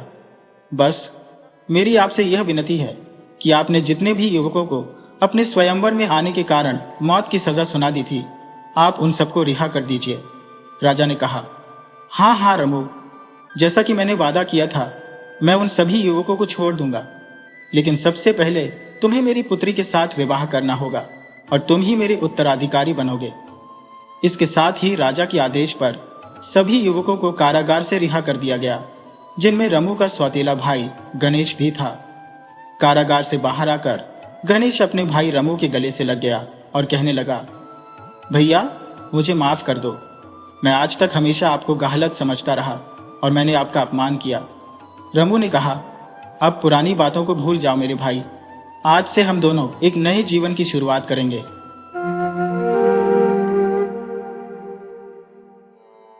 नमस्कार दोस्तों, कैसे हैं आप सब। आज की कहानी बहुत ही पुरानी है मगर दिल को छूने वाली है। ये एक ऐसी कहानी है जो हमें बताती है कि जिंदगी में कभी कभी जिन बातों से हमें सबसे ज्यादा डर लगता है वही बातें हमें सबसे बड़ी सीख दे जाती है। ये सिर्फ एक कहानी नहीं, एक सच्ची घटना है जिसे मैं आपको बिल्कुल वैसे ही सुनाऊंगा जैसे किसी ने मुझे ये सुनाया था। तो बस कान लगाकर सुनिए और खो जाइए इस कहानी में। अगर आपको ये कहानी अच्छी लगे तो लाइक, शेयर और कमेंट जरूर कीजिएगा। और हाँ, नए दोस्त चैनल को सब्सक्राइब करना मत भूलना, इससे हमें और अच्छी कहानियां लाने की प्रेरणा मिलती है। सैकड़ों साल पहले की बात है। एक नगर था जिसका नाम था चंद्रपुर। वहां बंसी नाम के एक बहुत ही प्रतापी राजा का राज था। वो अपनी प्रजा का इतना ख्याल रखते थे कि लोग उन्हें भगवान जैसा मानते थे। राजा की एक रानी भी थी जिनका नाम था कमलावती। राजा उन्हें जी जान से चाहते थे मगर उनकी जिंदगी में एक बहुत बड़ी कमी थी। शादी को 12 साल हो चुके थे लेकिन उनकी कोई औलाद नहीं थी। ये बात राजा को अंदर ही अंदर बहुत परेशान करती थी। रानी भी इस बात को समझती थी मगर वो भी क्या करती। राजा से ज्यादा तो रानी को इस बात का दुख था। राजा ने कई बार राजवैद्य को बुलाया और कहा, आप रानी के लिए कोई ऐसी दवा दीजिए कि वो मां बन सके। राजवैद्य ने भी बहुत कोशिश की मगर वो भी हार मान चुके थे। एक दिन वो राजा से बोले, महाराज, जहां दवा काम नहीं करती वहां दुआ काम आती है। मेरा सुझाव है कि आप किसी महात्मा से मिलें, तभी आपकी गोद भर पाएगी। पुराने जमाने में कई राजाओं के साथ ऐसा ही होता था। उनके पास धन दौलत की कोई कमी नहीं होती थी मगर उस धन को संभालने वाला वारिस नहीं होता था।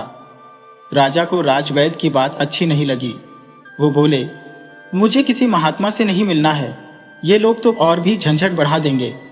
रानी ने भी राजा को समझाने की बहुत कोशिश की। महात्माओं से मिलने में क्या बुराई है, मगर राजा तो साधु संतों के नाम से ही चिढ़ते थे।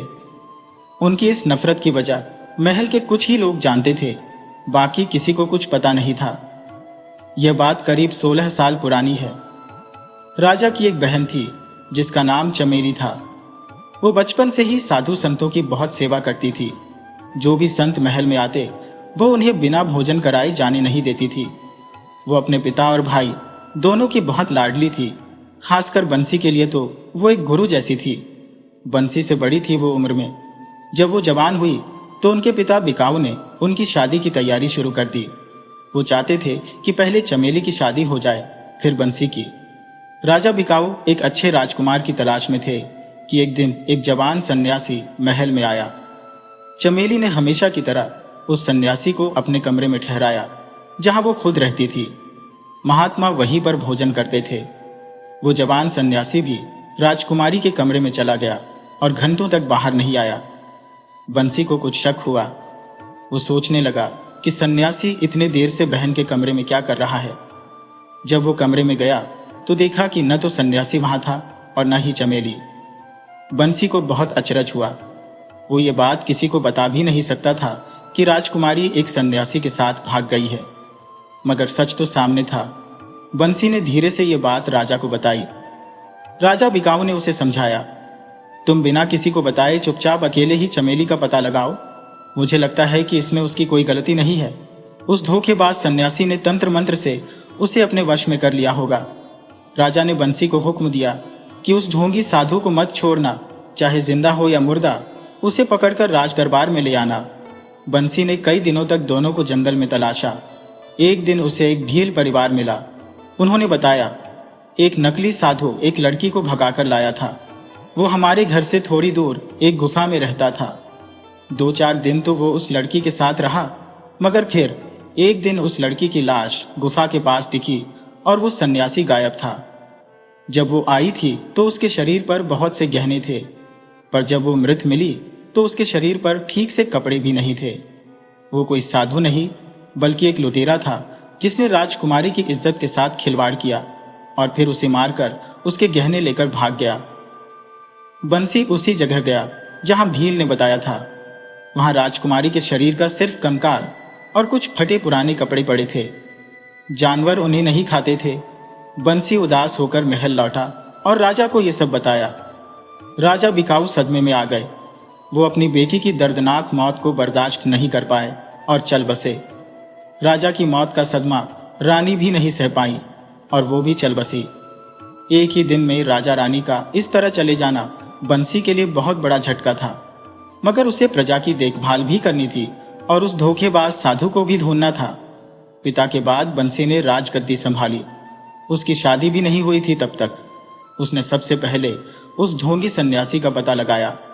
वो राज्य की सीमा पर बेहला जंगल में रहता था। बंसी ने उसे उसके ही आश्रम में फांसी पर लटकवा दिया। उसके आश्रम में 10 से ज्यादा जवान लड़कियां कैद थी। राजा बंसी ने उन सबको आजाद कराया। उन लड़कियों ने राजा का बहुत शुक्रिया किया। जब उन्होंने उस ढोंगी सन्यासी की करतूतें बताईं तो राजा का दिल रो पड़ा। वो उनके साथ ऐसी ऐसी क्रूरता करता था कि कोई सुन नहीं सकता था, मगर अब राजा ने उसे मौत के घाट उतार दिया था। राजा बंसी अपने नगर लौट आए और राजकुमारी कमलावती से शादी की। अब 12 साल हो चुके थे, लेकिन कोई संतान नहीं हुई थी। कमलावती किसी सन्यासी से मिलने को बेचैन थी, मगर राजा ने अपने दरबार में सन्यासियों का आना मना कर रखा था। राजा के राज्य के पास के जंगल में भी कोई सन्यासी नहीं रहता था। राजा बंसी का मानना था कि सच्चा सन्यासी अपनी कोई पहचान नहीं चाहता। अगर उसने सब कुछ छोड़ दिया है तो उसे लोगों से क्या मतलब? वो क्यों सबसे मिलकर बताएगा कि मैं सन्यासी हूं? सन्यासी को भगवान के सिवा कुछ नहीं चाहिए होता है। वो जंगल में अकेले रहता है या फिर पहाड़ों की गुफा में समाधि लगाए रहता है। उसे भीख मांगने की क्या जरूरत? जब उसने अपना भार भगवान पर छोड़ दिया है तो भगवान ही उसका ख्याल रखेंगे। वो मांगेगा तो भगवान से और नहीं मांगेगा तो भी भगवान से। सच्चे सन्यासी के दर्शन तो बहुत ही मुश्किल होते हैं। अगर किसी को ऐसे सन्यासी के दर्शन हो जाए तो उसका जीवन सफल हो जाता है, मगर ऐसे सन्यासी अब मिलते ही नहीं हैं। राजा ने रानी को समझाया, आप किसी भी सन्यासी के बारे में सोचना बंद कर दीजिए। आप खुद सोचो, अगर साधु का अपना घर ठीक होता, उसकी बीवी बच्चे उसकी बात मानते, तो वो साधु क्यों बनता? राजा ने रानी से कहा, मैं किसी अच्छे वैद्य के बारे में पता लगाता हूं, वही तुम्हारा इलाज कर पाएगा। मगर रानी को राजा की किसी भी बात पर यकीन नहीं था। उन्हें सन्यासियों पर बहुत भरोसा था। उन्होंने राजा से कुछ नहीं कहा, मगर मंत्री से सलाह ली। मंत्री ने कहा, आप राजा की बात छोड़िए, उनका सन्यासियों से भरोसा उठ गया है, मगर आप उन पर यकीन करिए। अब सबसे बड़ी दिक्कत यह थी कि राजा की जिद के चलते उनके राज्य में कोई भी साधु महात्मा नहीं ठहरता था। मंत्री ने रानी से कहा, रानी साहिबा, देखिए, राजा का मन तो बदल नहीं सकता और हमारे राज्य के जंगल में तो अब कोई साधु रहते नहीं, मगर पड़ोसी राज्य के जंगल में एक महात्मा जरूर है, आप उनसे मिल सकती है। रानी ने भी मन में ठान लिया कि चाहे कुछ भी हो जाए वो उस महात्मा से मिलकर रहेंगी। राजा को बिना बताए वो अपनी एक दासी के साथ भेष बदलकर निकल पड़ी। उन्होंने सोचा कि सैनिक साथ में होंगे तो भेद खुल जाएगा। जब वो दूसरे राज्य के जंगल में पहुंची तो उन्हें वहां एक सन्यासी मिले। रानी ने अपना परिचय दिया और अपनी सारी व्यथा कह सुनाई। मैं चंद्रपुर की रानी हूं, मेरी कोई संतान नहीं है, आप कृपा कीजिए मुझे भी संतान सुख मिले। महात्मा ने रानी की बात सुनी और कहा, पहले संतान की बात छोड़ो, तुम जितनी जल्दी हो सके इस जंगल से चली जाओ। अगर जिंदगी रही तो फिर कभी मिलना।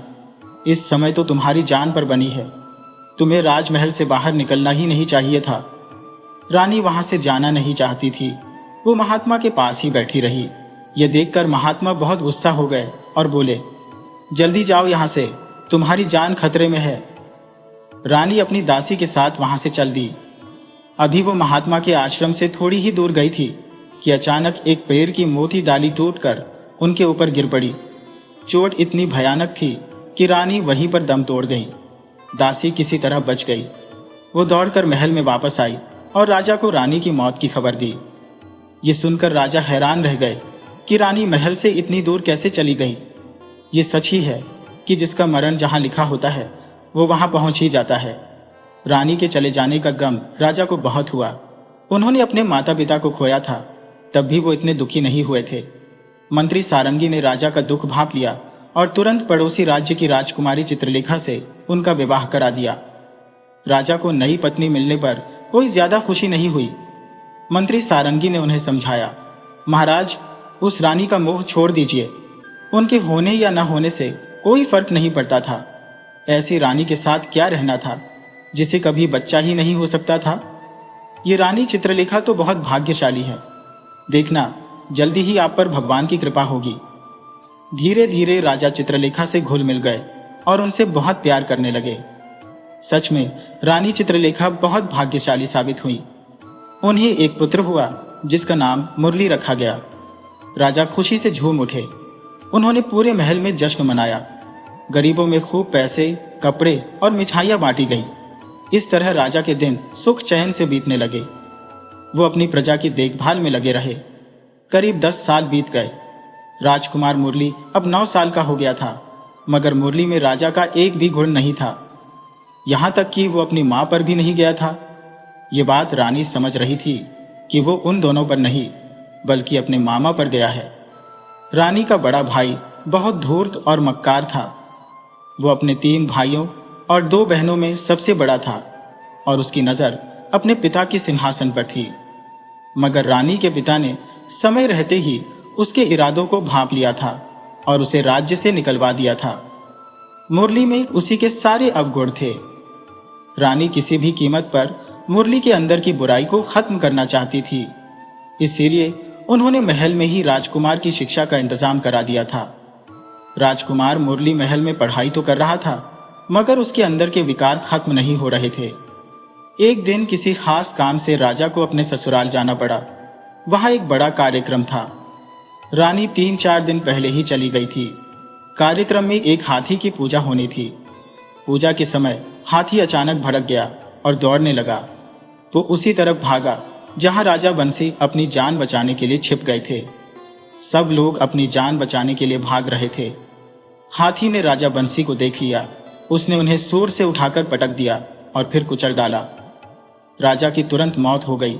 चारों तरफ भगदड़ मच गई। उत्पात मचाता हुआ हाथी जंगल की तरफ भाग गया। राजा बंसी की मौत से रानी चित्रलेखा पर तो दुखों का पहाड़ टूट पड़ा। वो बहुत विचलित हो गईं, मगर उनके पिता ने उन्हें बहुत समझाया, जिसके बाद उन्होंने अपने पति की राजगद्दी संभाली। राजकुमार मुरली अभी बहुत छोटा था, इसलिए सारी जिम्मेदारी रानी पर आ गई। रानी को प्रजा के साथ साथ अपने बेटे मुरली की भी जिम्मेदारी उठानी थी। इसीलिए रानी ने मुरली को गुरुकुल भेज दिया। गुरुकुल जाकर मुरली और भी आजाद हो गया और क्रूर बनता गया। अपने साथियों को सताने में उसे बहुत मजा आता था। साथी उससे डरते भी थे, क्योंकि वो राजा का बेटा था और कल को वही राजा बनने वाला था। वो सोचते थे, अगर आज शिकायत कर दी तो भले ही ये पिट जाएगा, मगर कल जब ये राजा बनेगा तो हम सबको फांसी पर लटका देगा। इसीलिए वो राजकुमार मुरली का हर जुल्म सह जाते थे। साथियों का शिकायत न करना मुरली के मनोबल को बढ़ा रहा था। वो क्रूर होने के साथ साथ लालची भी होता चला गया। धीरे धीरे समय बीता और राजकुमार मुरली 18 साल के हो गए। गुरुकुल की पढ़ाई खत्म करके गुरुजी ने उन्हें वापस राजमहल भेज दिया। गुरुजी को पता था कि राज्यपाट अभी रानी के हाथ में है और राज्य को एक राजा की बहुत जरूरत है। जब मुरली महल वापस आए तो रानी उन्हें देखकर बहुत खुश हुई, मगर उन्होंने मन में सोच लिया था कि वो बिना परखे मुरली को सीधे सिंहासन पर नहीं बिठाएंगी। वो अभी बस काम चलाऊ राजा बनेगा और राज्य की असली बागडोर अभी भी रानी के हाथों में ही रहेगी। रानी ने मुरली से कहा, बेटा, अगर तुम्हारा व्यवहार प्रजा के साथ अच्छा रहा तो अगले साल तुम्हें पूरा राज सिंहासन मिल जाएगा। अगर तुम्हारा रवैया ठीक नहीं रहा तो तुम कभी राजा नहीं बन पाओगे। तब तक इस राज्य पर मेरा ही राज्य रहेगा। मुरली ने हैरानी से पूछा, माँ, आप ये क्या कह रही है? अगर आपको मुझ पर भरोसा नहीं है तो आप ही राज सिंहासन अपने पास रखिए। रानी बोली, ये तो 1 साल बाद ही पता चलेगा। अभी तुम बस काम चलाओ राजा हो। ये बात सिर्फ तुम्हें पता है। प्रजा की नजर में तुम ही उनके राजा हो। कल से जाओ और प्रजा का ध्यान रखो। मुरली ने रानी का भरोसा जीतने के लिए प्रजा के बीच जाना शुरू किया। वो बड़ी ही सावधानी से प्रजा की देखभाल करने लगा। प्रजा को भी लगा कि उन्हें एक बहुत ही अच्छा राजा मिल गया है। मगर कुछ ही दिनों में प्रजा को समझ आ गया कि राजा अच्छा होने का सिर्फ दिखावा कर रहा है। असल में वो बहुत बड़ा लालची है। उसने राज्य का कर दोगुना कर दिया। वो प्रजा को धमकी भी देता कि अगर किसी ने रानी मां को ये बात बताई तो उसे राज्य से निकाल दिया जाएगा। प्रजा डर गई और राजा को कोसने लगी कि ये तो उनकी जिंदगी मुश्किल बना देगा। मगर प्रजा चाहे कुछ भी सोचे, रानी को मुरली पर पूरा भरोसा नहीं था। इसीलिए उन्होंने उसके पीछे जासूस लगा दिए थे। जासूस मुरली की हर हरकत पर नजर रखते और वापस आकर रानी को सब कुछ बताते थे। एक दिन मुरली ने रानी से कहा, मां, राजकाज बहुत अच्छा चल रहा है, प्रजा बहुत खुश है। रानी बोली, मुझे पता है कि प्रजा का हाल कैसा है। तुमने उन पर दोगुना कर लगा दिया है और वो अपनी जान बचाने में लगे हैं, और तुम कह रहे हो कि वो खुश है। अब तुम्हें प्रजा के बीच ही रहना होगा। तुम्हें सिर्फ उनके सुख दुख का ध्यान रखना है। मैंने 5 साल के लिए प्रजा का सारा कर माफ कर दिया है। अब तुम्हें उनसे कुछ नहीं मिलेगा, सिर्फ 5 साल तक उनकी मदद करनी है। मुरली को कुछ बुरी आदतें थी जिनके लिए उसे बहुत धन की जरूरत थी, मगर कहने को वो राजा था, फिर भी बिना रानी की इजाजत के 1 पैसा भी खर्च नहीं कर सकता था। और उसे 1-2 दिन नहीं, पूरे 5 साल तक ऐसे ही काम चलाना था। तभी संयोग से उत्तर के राजा कालपी ने अचानक मुरली के राज्य पर हमला कर दिया। रानी को मजबूर होकर मुरली को अपने राज्य की रक्षा का अधिकार देना पड़ा। मुरली ने सेनापति के साथ मिलकर एक भयंकर लड़ाई लड़ी और कालपी को हरा दिया। जीत के बाद मुरली ने सेनापति के साथ मिलकर एक योजना बनाई। आसपास के राजाओं को भी हराना पड़ेगा, नहीं तो ये बार बार हम पर हमला करने की योजना बनाते रहेंगे। मुरली अब बेवजह ही दूसरे राज्यों पर हमला करने लगा। उसके मन में जीत की ऐसी भूख पैदा हो गई थी कि वो अक्सर धोखे से पड़ोसी राजाओं पर हमला कर देता और उन्हें हराकर उनका सारा खजाना लूट लेता था। हालांकि मुरली के पास कोई बहुत बड़ी सेना नहीं थी और न ही वो कोई बहुत ताकतवर राजा था, मगर उसने धोखे से लड़ने की कला सीख ली थी और इसी के बल पर वो बड़े बड़े राजाओं को हरा देता था। उसकी इस आदत की वजह से कोई भी राजा मुरली से दोस्ती नहीं करता था। सभी राजा उससे डरने लगे थे। यहां तक कि कोई भी राजा अपनी बेटी की शादी मुरली से नहीं करना चाहता था। मगर उसे अभी शादी की परवाह नहीं थी। उसे तो सिर्फ धन की भूख थी। उसने दुनिया का सबसे अमीर राजा बनने का सपना देख लिया था। वो जितना भी धन लूट कर लाता, उसे राज दरबार के एक बड़े से कमरे में जमा करता जाता। वो रोज अपने खजाने में बैठकर हीरे जवाहरात को निहारता। वो सोने के सिक्कों और मोहरों को गिनते गिनते थक जाता, तब जाकर अपने कमरे में सोने जाता। उसे अब रानी की भी कोई चाहत नहीं थी। मनोरंजन के लिए रंगशाला में नाचने वाली लड़कियां मौजूद थी। रानी ने रंगशाला पर कोई रोक नहीं लगाई थी, मगर अब वो चाहती थी कि मुरली की शादी हो जाए। वो सोचती थी कि मुरली अपनी गलतियां तभी सुधार पाएगा जब उसकी रानी आएगी और उसे सही रास्ता दिखाएगी। जब मुरली अपना ज्यादातर समय नाचने वाली लड़कियों के साथ बिताने लगा तो उसकी इस आदत से परेशान होकर राजमाता ने उसे समझाया, बेटा, धन का लालच छोड़ो, रंगशाला में रात बिताना बंद करो, ये नशा छोड़ दो। अब किसी राजकुमारी से शादी कर लो, क्योंकि तुम्हारी उम्र निकलती जा रही है। तुम 20 साल के हो चुके हो। कोई राजा लंबे समय तक कुंवारा नहीं रह सकता। मजबूरी में 2-4 महीने या 1 साल तो चल सकता है, मगर हमेशा नहीं। इंसान की जवानी दिन की रोशनी जैसी होती है। जब तक उजाला है शादी कर लो, जीवन साथी का सुख भोग लो, बच्चे पैदा कर लो। इस चमक दमक का कोई भरोसा नहीं, ये कभी भी ढल सकती है। शाम हो जाने पर तुम कुछ नहीं कर पाओगे और रात हो जाने पर कोई किसी का सहारा नहीं होता। तुम्हारे बच्चे ही तुम्हारे काम आएंगे। बुढ़ापा रात की तरह होता है। बूढ़े हो जाने पर पत्नी और बच्चे ही सहारा बनते हैं। तुम्हारे ये मंत्री या सैनिक कोई काम नहीं आएंगे, बल्कि बुढ़ापे में तो तुम्हारा सबसे भरोसेमंद मंत्री या सेनापति ही तुम्हें गद्दी से हटा देगा और तुम्हें या तो राज्य से निकाल देगा, या फिर तुम्हें हमेशा के लिए जेल में डाल देगा, या फिर अपनी राह से हटाने के लिए तुम्हें फांसी पर चढ़ा देगा। यही एक कुंवारे या बिना बच्चों वाले राजा की सच्ची कहानी है। इसीलिए जल्दी से शादी कर लो। मेरा क्या है, आज मैं तुम्हारे सामने हूं तो तुम्हें सलाह दे रही हूं। कल नहीं रहूंगी तो तुम्हें कोई सलाह देने वाला भी नहीं मिलेगा। वैसे भी एक माँ को राजकाज का सुख नहीं चाहिए। माँ की बातें सुनकर मुरली को लगा कि कहीं सच में उसके मंत्री या सेनापति उसे हटा न दे। अगले दिन उसने अपने मंत्री सारंगी को आदेश दिया, मेरे लिए एक राजकुमारी ढूंढो। अब मुझे शादी करनी है। तुम मेरे पिता के सबसे भरोसेमंद मंत्री हो। तुम्हारे भरोसे ही ये राजकाज चल रहा है, इसीलिए अब तुम्हारी पसंद की ही रानी महल में आनी चाहिए। मंत्री बोला, ठीक है महाराज, हम जरूर कोई उपाय करते हैं। मंत्री सारंगी बहुत चतुर आदमी था। उसकी पहुंच दूर दूर के राजाओं तक थी। वो एक एक करके 10 राजाओं के पास गया, मगर कोई भी राजा मुरली के साथ अपनी बेटी की शादी नहीं करना चाहता था। सब जानते थे कि मुरली ने बहुत दुश्मनी मोल ले ली है। किसी दिन 4-5 राजा एक साथ मिलकर हमला कर दिए तो उसके राज्य का अंत हो जाएगा। मंत्री सारंगी पूरे 1 महीने तक भटकते रहे, मगर उन्हें कहीं भी कामयाबी नहीं मिली। जब वो राज दरबार लौटे तो उनका चेहरा उतरा हुआ था। राजा मुरली को भरोसा था कि मंत्री जी जरूर कोई अच्छी खबर लेकर आए होंगे, मगर रानी तो मंत्री का चेहरा देखकर ही समझ गई कि दाल में कुछ काला है। राजा मुरली ने उत्सुकता से पूछा, मंत्री जी क्या हुआ? आप मेरे लिए कोई खुशखबरी लाए या खाली हाथ लौट आए हैं? और आप इतने उदास क्यों हैं? मंत्री ने उदास होकर कहा, महाराज, कोई भी राजा अपनी बेटी की शादी आपसे नहीं करेगा। आपने जिन राजाओं को हराया था वो तो अपनी रानियों और राजकुमारियों के साथ पता नहीं कहां भाग गए या फिर मारे गए। आपको उस समय ध्यान देना चाहिए था। अब रही दूर के राजाओं की बात, तो वो आपका नाम भी सुनना पसंद नहीं करते। उनकी नजर में आप एक बहुत बड़े पापी हो। मंत्री ने आगे बताया, एक राजा भवली तो यहां तक कह दिया कि उसके राज्य में जब जानवरों के घाव में कीड़े पड़ जाते हैं तो लोग पीपल के पत्ते पर आपका नाम लिखकर उनके गले में बांध देते हैं और कीड़े तुरंत मर जाते हैं। ये सुनकर मुरली को गुस्सा आ गया। वो बोला, मंत्री जी, आपने उस राजा की जुबान क्यों नहीं काट ली?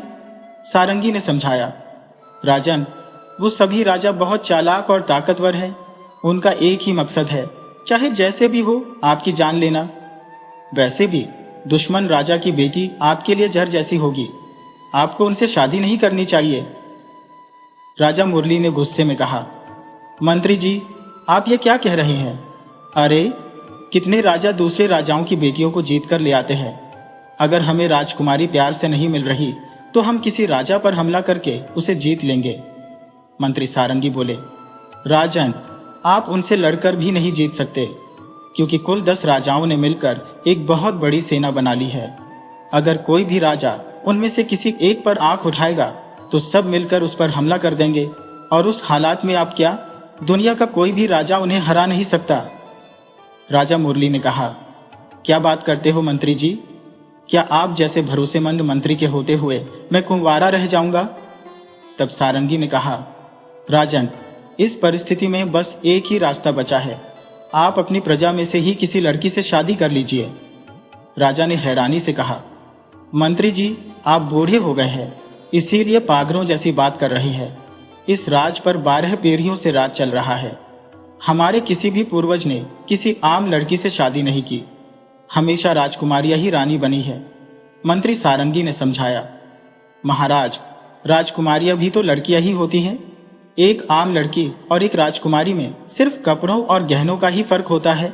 अगर किसी आम लड़की को सुंदर कपड़े और गहने पहना दिए जाए तो वो भी राजकुमारी ही लगेगी। मुरली ने गुस्से में कहा, मंत्री सारंगी, अपनी जुबान बंद करो और कहीं से भी किसी राजकुमारी का इंतजाम करो। अब हमारे दरबार में तुम्हारी बकवास नहीं चलेगी। तुम काम कम और बातें ज्यादा करने लगे हो। सारंगी समझ गए कि राजा अपनी जिद से पीछे नहीं हटेगा।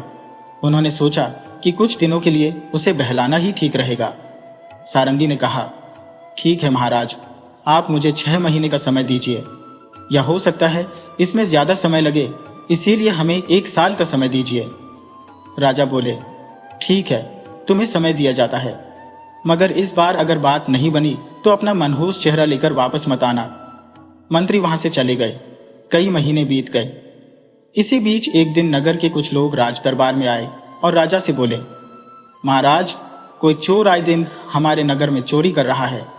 वो सिर्फ बड़े व्यापारियों को ही निशाना बना रहा है। नगर की सुरक्षा में लगे सैनिक भी कुछ नहीं कर पा रहे हैं।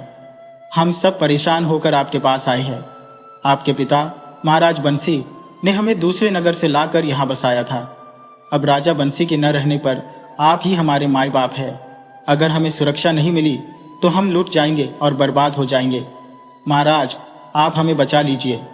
राजा मुरली ने उन्हें आश्वासन देते हुए कहा, जरूर, हम सुरक्षा का पूरा इंतजाम करेंगे और उस चोर को भी पकड़ेंगे जिसने सबके घरों में चोरी की है। सबको पता है कि हमारे राज्य में चोरी करने वाले को फांसी दी जाती है, फिर भी इतना ढीठ चोर कहां से आ गया जो रोज चोरी कर रहा है? उसे मौत का भी डर नहीं है। उसे हर हाल में कल तक पकड़ो। सैनिक राजा का हुक्म पाकर चले गए। सेनापति ने नगर में बहुत सख्त पहरा लगवा दिया। सैनिक रात भर पहरा देते रहे।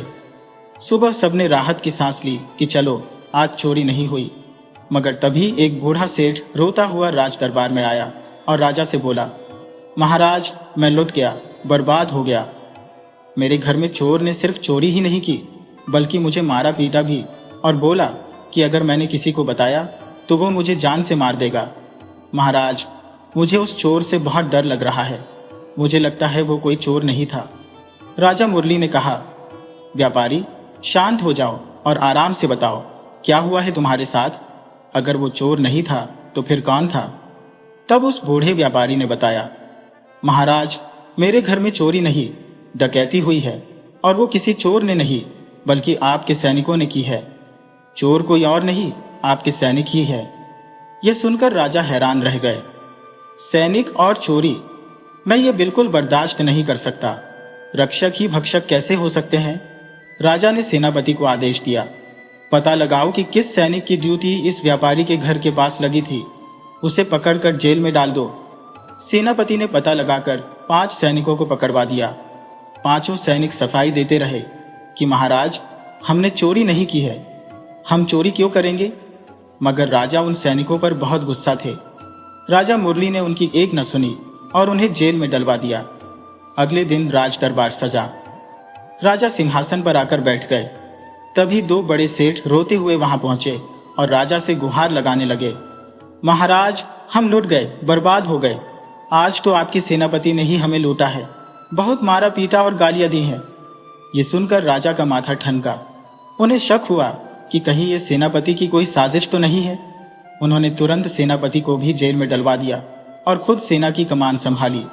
उस रात वो खुद पहरेदारी का जायजा लेने और चोर का पता लगाने निकले। पूरी रात वो सख्ती से पहरा देते रहे। सुबह उन्हें यकीन हो गया कि आज किसी के घर चोरी नहीं हुई है। मगर जब वो महल पहुंचे तो 3 व्यापारी राजमाता से शिकायत कर रहे थे, राजमाता, हम अब आपके नगर में नहीं रह सकते। हम उस नगर में नहीं रहेंगे जहां का राजा खुद ही अपनी प्रजा को लूटता हो। आज राजा ने हमारे घरों में चोरी की है। आपके पति ने हमें बड़ी उम्मीद से यहाँ बसाया था, मगर लगता है अब राजा को हमारी जरूरत नहीं है। राजा में धन का लालच इतना बढ़ गया है कि वो अपनी ही प्रजा को लूटने लगा है। राजमाता को भी लगने लगा कि जरूर ये राजा का ही काम है। उन्हें लगा कि दूसरों को लूटते लूटते अब राजा अपनी प्रजा को भी लूटने लगा है। उन्होंने व्यापारियों को समझाया, सेठ, तुम लोगों को कहीं जाने की जरूरत नहीं है। राजा ने तुम लोगों का जितना धन लूटा है उतना तुम्हें राजकोष से मिल जाएगा, कल आकर ले जाना।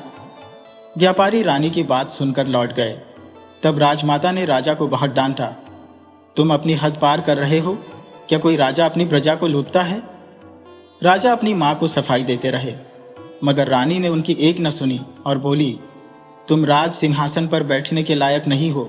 मुझे अब प्रजा में से ही कोई काबिल राजा ढूंढना पड़ेगा। राजा ने मां की कसम खाकर कहा, मां, ये मेरा काम नहीं है। रानी बोली, बदनामी तुम्हारे सिर पर आ चुकी है। अगर तुम बेकसूर हो तो तुम्हें ये मेरे सामने साबित करना होगा।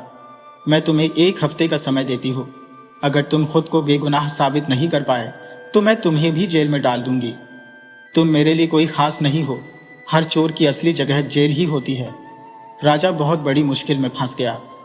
अब उसे समझ आ रहा था कि न तो जेल में बंद सैनिक चोर है और न ही उसका सेनापति। चोर कोई और है और वो बहुत शातिर है। वो बार बार भेष बदलकर चोरी कर रहा है, कभी सैनिक बनकर तो कभी सेनापति बनकर, और अब राजा बनकर भी उसने सेठों को लूट लिया है। अब ये इल्जाम मेरे सिर आ गया है तो मुझे ही चोर को ढूंढना होगा। राजा मुरली ने भी उस रात अपना भेष बदला और चोर का पता लगाने के लिए नगर के बाहर के रास्ते पर छिप गए। उन्हें शक था कि चोर कोई नगर का आदमी नहीं हो सकता, वो जरूर बाहर से आता है, खासकर पूरब के जंगल की तरफ से। राजा मुरली पूरब के रास्ते पर छिपकर बैठ गए। बैठे बैठे आधी रात हो गई। राजा ने देखा कि एक नौजवान राजकुमार का रूप धारण करके नगर की तरफ आ रहा है। राजा उसके पीछे लग गए। वो छिपते छिपाते आगे बढ़ रहा था और राजा उसका पीछा कर रहे थे। राजा समझ गए कि आधी रात को कोई भी राजकुमार राज दरबार में नहीं आएगा, यही साला चोर है। मगर वो बहुत चालाक था। उसने देख लिया कि कोई उसका पीछा कर रहा है। वो वहीं रुक गया और राजा के पास आते ही उन्हें धमकाते हुए बोला, तो तुम ही हो वो चोर जो नगर में चोरी करते हो? राजा ने कहा, अरे चुप रहो, सैनिक आसपास ही पहरा दे रहे हैं। तुम भी चोर और हम भी चोर, हम दोनों तो चोर चोर मौसेरे भाई हैं। तब वो राजकुमार बोला, तुम मुझे चोर कैसे कह सकते हो? राजा मुरली कोई बेवकूफ नहीं थे। उन्होंने एक लंबी कहानी गढ़ी।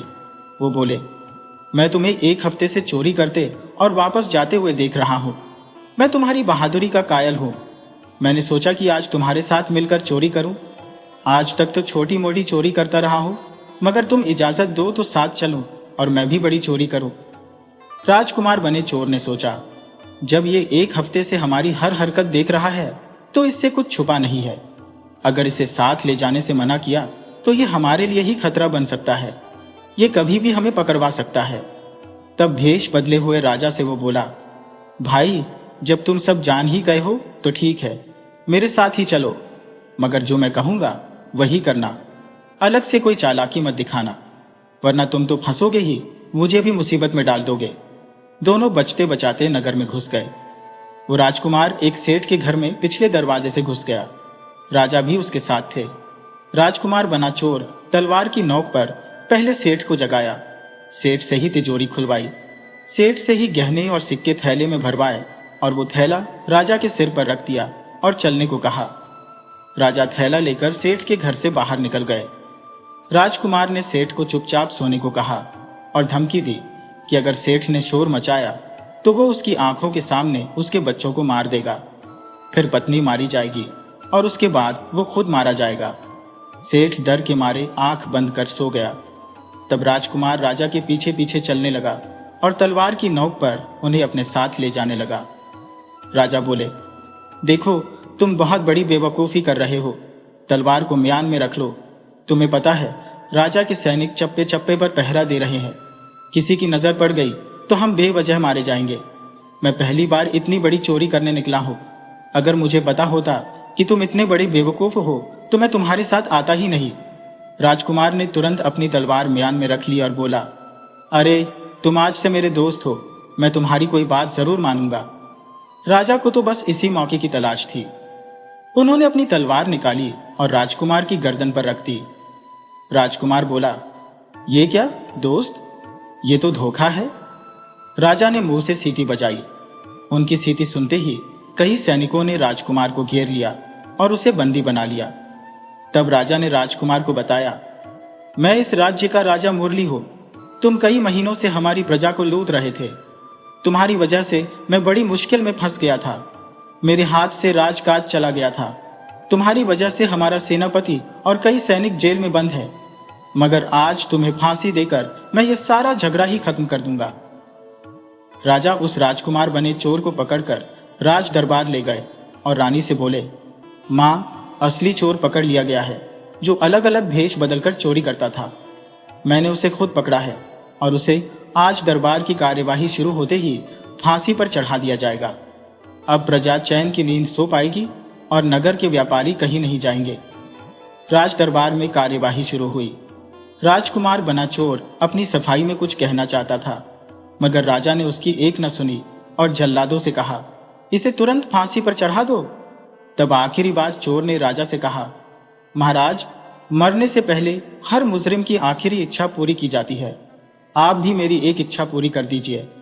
राजा बोले, हाँ, हम तुम्हारी ये इच्छा जरूर पूरी करेंगे, मगर तुम्हें राज दरबार में ही अपनी इच्छा बतानी होगी। तुम्हारी इच्छा के अनुसार तुम्हें खाने, पहनने या किसी से बात करने की इजाजत होगी। तब चोर बोला, मैं बाहर की कोई चीज नहीं मांग रहा, मुझे खाने पीने या पहनने का भी शौक नहीं है। मैं सिर्फ 5 मिनट राजमाता से बात करना चाहता हूं। राजा बोले, चाहती हो? इसका क्या मतलब? तुम औरत हो? तब खुद को संभालते हुए चोर बोला, नहीं महाराज, फांसी के डर से जुबान फिसल गई थी। आप मुझे राजमाता से मिलने की इजाजत दे। राजा बोले, हाँ, तुम्हारी ये इच्छा जरूर पूरी होगी, मगर तुम सिर्फ 5 मिनट ही बात कर सकोगे। राजा ने चोर को राजमाता के कमरे में छोड़ दिया। वहां पहुंचकर चोर बोला, राजमाता, मैं आपसे अकेले में बात करना चाहता हूं। राजमाता ने चोर की आवाज सुनते ही कुछ अंदाजा लगा लिया। उन्होंने उसके हाव भाव और हाथों की बनावट देखकर पहचान लिया कि ये कोई पुरुष नहीं बल्कि एक औरत है जिसने मर्दाना भेष पहना हुआ है। राजमाता ने अपने कमरे का दरवाजा खुद बंद किया और बोली, तुम अपनी बात कह सकती हो। मैं जानती हूं कि तुम पुरुष नहीं, एक लड़की हो। तुम ही वो चोरनी हो जिसने पूरे नगर में हंगामा मचा रखा है। अब जबकि मौत तुम्हारे सिर पर है, तो क्या मुझसे माफी मांगना चाहती हो या कुछ और? बताओ, क्या कहना है तुम्हें? तब उस लड़की ने कहा, माँ, जब आप जान ही गई हैं कि मैं एक स्त्री हूं, तो अब आपसे क्या छुपाना? माँ, मैं राजा मयंक की बेटी हूं। राजा मुरली ने हमारा राज हमसे छीन लिया है। हम जंगल में छिपकर रह रहे हैं। मेरे माता पिता, 2 भाई और मैं पिछले 3 साल से जंगल में घास फूस खाकर जी रहे थे, मगर मैंने ठान लिया था कि मुझे अपना राज्य वापस पाने के लिए कुछ न कुछ करना होगा। इसीलिए मैंने राजा को चुनौती देने के लिए चोरी करना शुरू किया और उन्हें परेशान कर दिया, मगर आखिर में मैं पकड़ी गई। राज्य के कानून के हिसाब से मुझे फांसी तो होनी ही है, मगर मरने से पहले मेरी आपसे एक गुजारिश है कि आप मेरे पिता को उनका राज्य लौटा दें। राजमाता बोली, राजकुमारी, तुमने ऐसा कैसे सोच लिया कि मेरे पास आने के बाद भी तुम्हें फांसी होगी? अब तो सजा मुरली को मिलेगी और हम तुम्हारे पिता को उनका राज्य भी वापस लौटा देंगे। हमें किसी के राज्य का लालच नहीं है, मगर इससे पहले मैं तुम्हें अपनी बहू बनाना चाहूंगी, पर यह तभी होगा जब तुम अपनी मर्जी से मानोगी। तुम एक राजकुमारी हो और राजकुमारियां ही रानी बनती है। तुम्हारे पिता के मन में बदले की जो आग है, वो राज्य वापस देकर भी कम नहीं होगी। वो आग तभी शांत होगी जब तुम मेरी बहू बनना स्वीकार करो। राजकुमारी बोली, माँ, ये तो आपकी महानता है कि आप एक चोरनी को रानी बनाने की सोच रही है।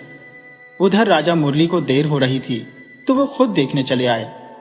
राजमाता ने राजकुमारी को सुंदर कपड़े और गहने पहनाकर दुल्हन की तरह सजा दिया था। राजा ने आते ही कहा, माँ, जल्दी करो, चोर को बाहर भेजो, उसे फांसी देने का समय निकला जा रहा है। राजमाता बोली, अरे बेवकूफ, उसकी फांसी का नहीं, तुम्हारे विवाह का समय निकला जा रहा है। ये कोई चोर नहीं बल्कि एक राजकुमारी है और इसे मैंने अपनी बहू मान लिया है। तुम्हारा विवाह आज ही इससे होगा और तुम आज ही राजा मयंक का राज्य उन्हें वापस कर दो और उन्हें सम्मान के साथ अपने महल में बुलाओ। आखिर कन्यादान तो पिता ही करते हैं। मुरली सोचने लगा कि ये कौन सा नया खेल शुरू हो गया है। इस लड़की ने पहले ही मुझे इतना छकाया है कि मेरे हाथ से राजपाट जाते जाते बचा है, और अगर इससे शादी कर ली तो यह जिंदगी भर मुझे परेशान करती रहेगी।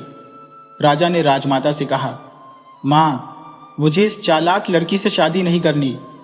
राजमाता बोली, अरे, इसे तो मैंने रानी मान लिया है। अब तुम सोच लो, राजा बनना है या रानी ही राजकाज चलाएगी? राजा ने मन महसूस कर कहा, माँ, अब जैसा आप सोचे, हम तो हमेशा आपका फैसला ही मानते आए हैं। तभी मंत्री सारंगी वहां आ गए, जो राजा के लिए राजकुमारी ढूंढने गए थे। राजा ने उन्हें देखते ही कहा, अरे, कहां मर गए थे? कुछ किया भी या नहीं? मंत्री बोले, राजन, मैं कहीं नहीं गया था। मुझे पता था कि रानी मां अपने बेटे के लिए कोई ना कोई जुगत लगा ही लेंगी। आखिर पागल हाथी के लिए ऊंट का इंतजाम हो ही गया। मंत्री की बात सुनकर राजा तो चुप हो गए, मगर राजमाता और राजकुमारी दोनों हंस पड़ी। इस तरह राजा मुरली का विवाह उस राजकुमारी से हो गया। राजकुमारी को रानी की बातों पर भरोसा हो गया था, तो उसने अपने पिता का पता बता दिया कि वो जंगल में कहां छिपे हुए हैं। राजा मुरली सम्मान के साथ राजा मयंक को ले आए और उनका राज्य उन्हें वापस कर दिया। राजकुमारी रानी बनते ही राजा के लिए बहुत भाग्यशाली साबित हुई। उसने अपनी अक्लमंदी का खूब इस्तेमाल किया। उसने सभी हारे हुए राजाओं को उनका राज्य तो लौटा दिया, मगर सेना का जिम्मा अपने हाथ में ही रखा। इस तरह सभी राजा राज्य पाकर भी मुरली के अधीन हो गए। राजमाता ने मुरली को राजकाज का पूरा अधिकार सौंप दिया।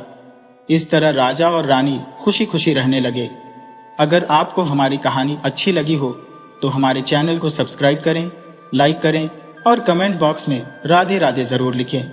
आपसे फिर मिलेंगे एक नई कहानी के साथ। तब तक के लिए आपको और आपके पूरे परिवार को राधे राधे।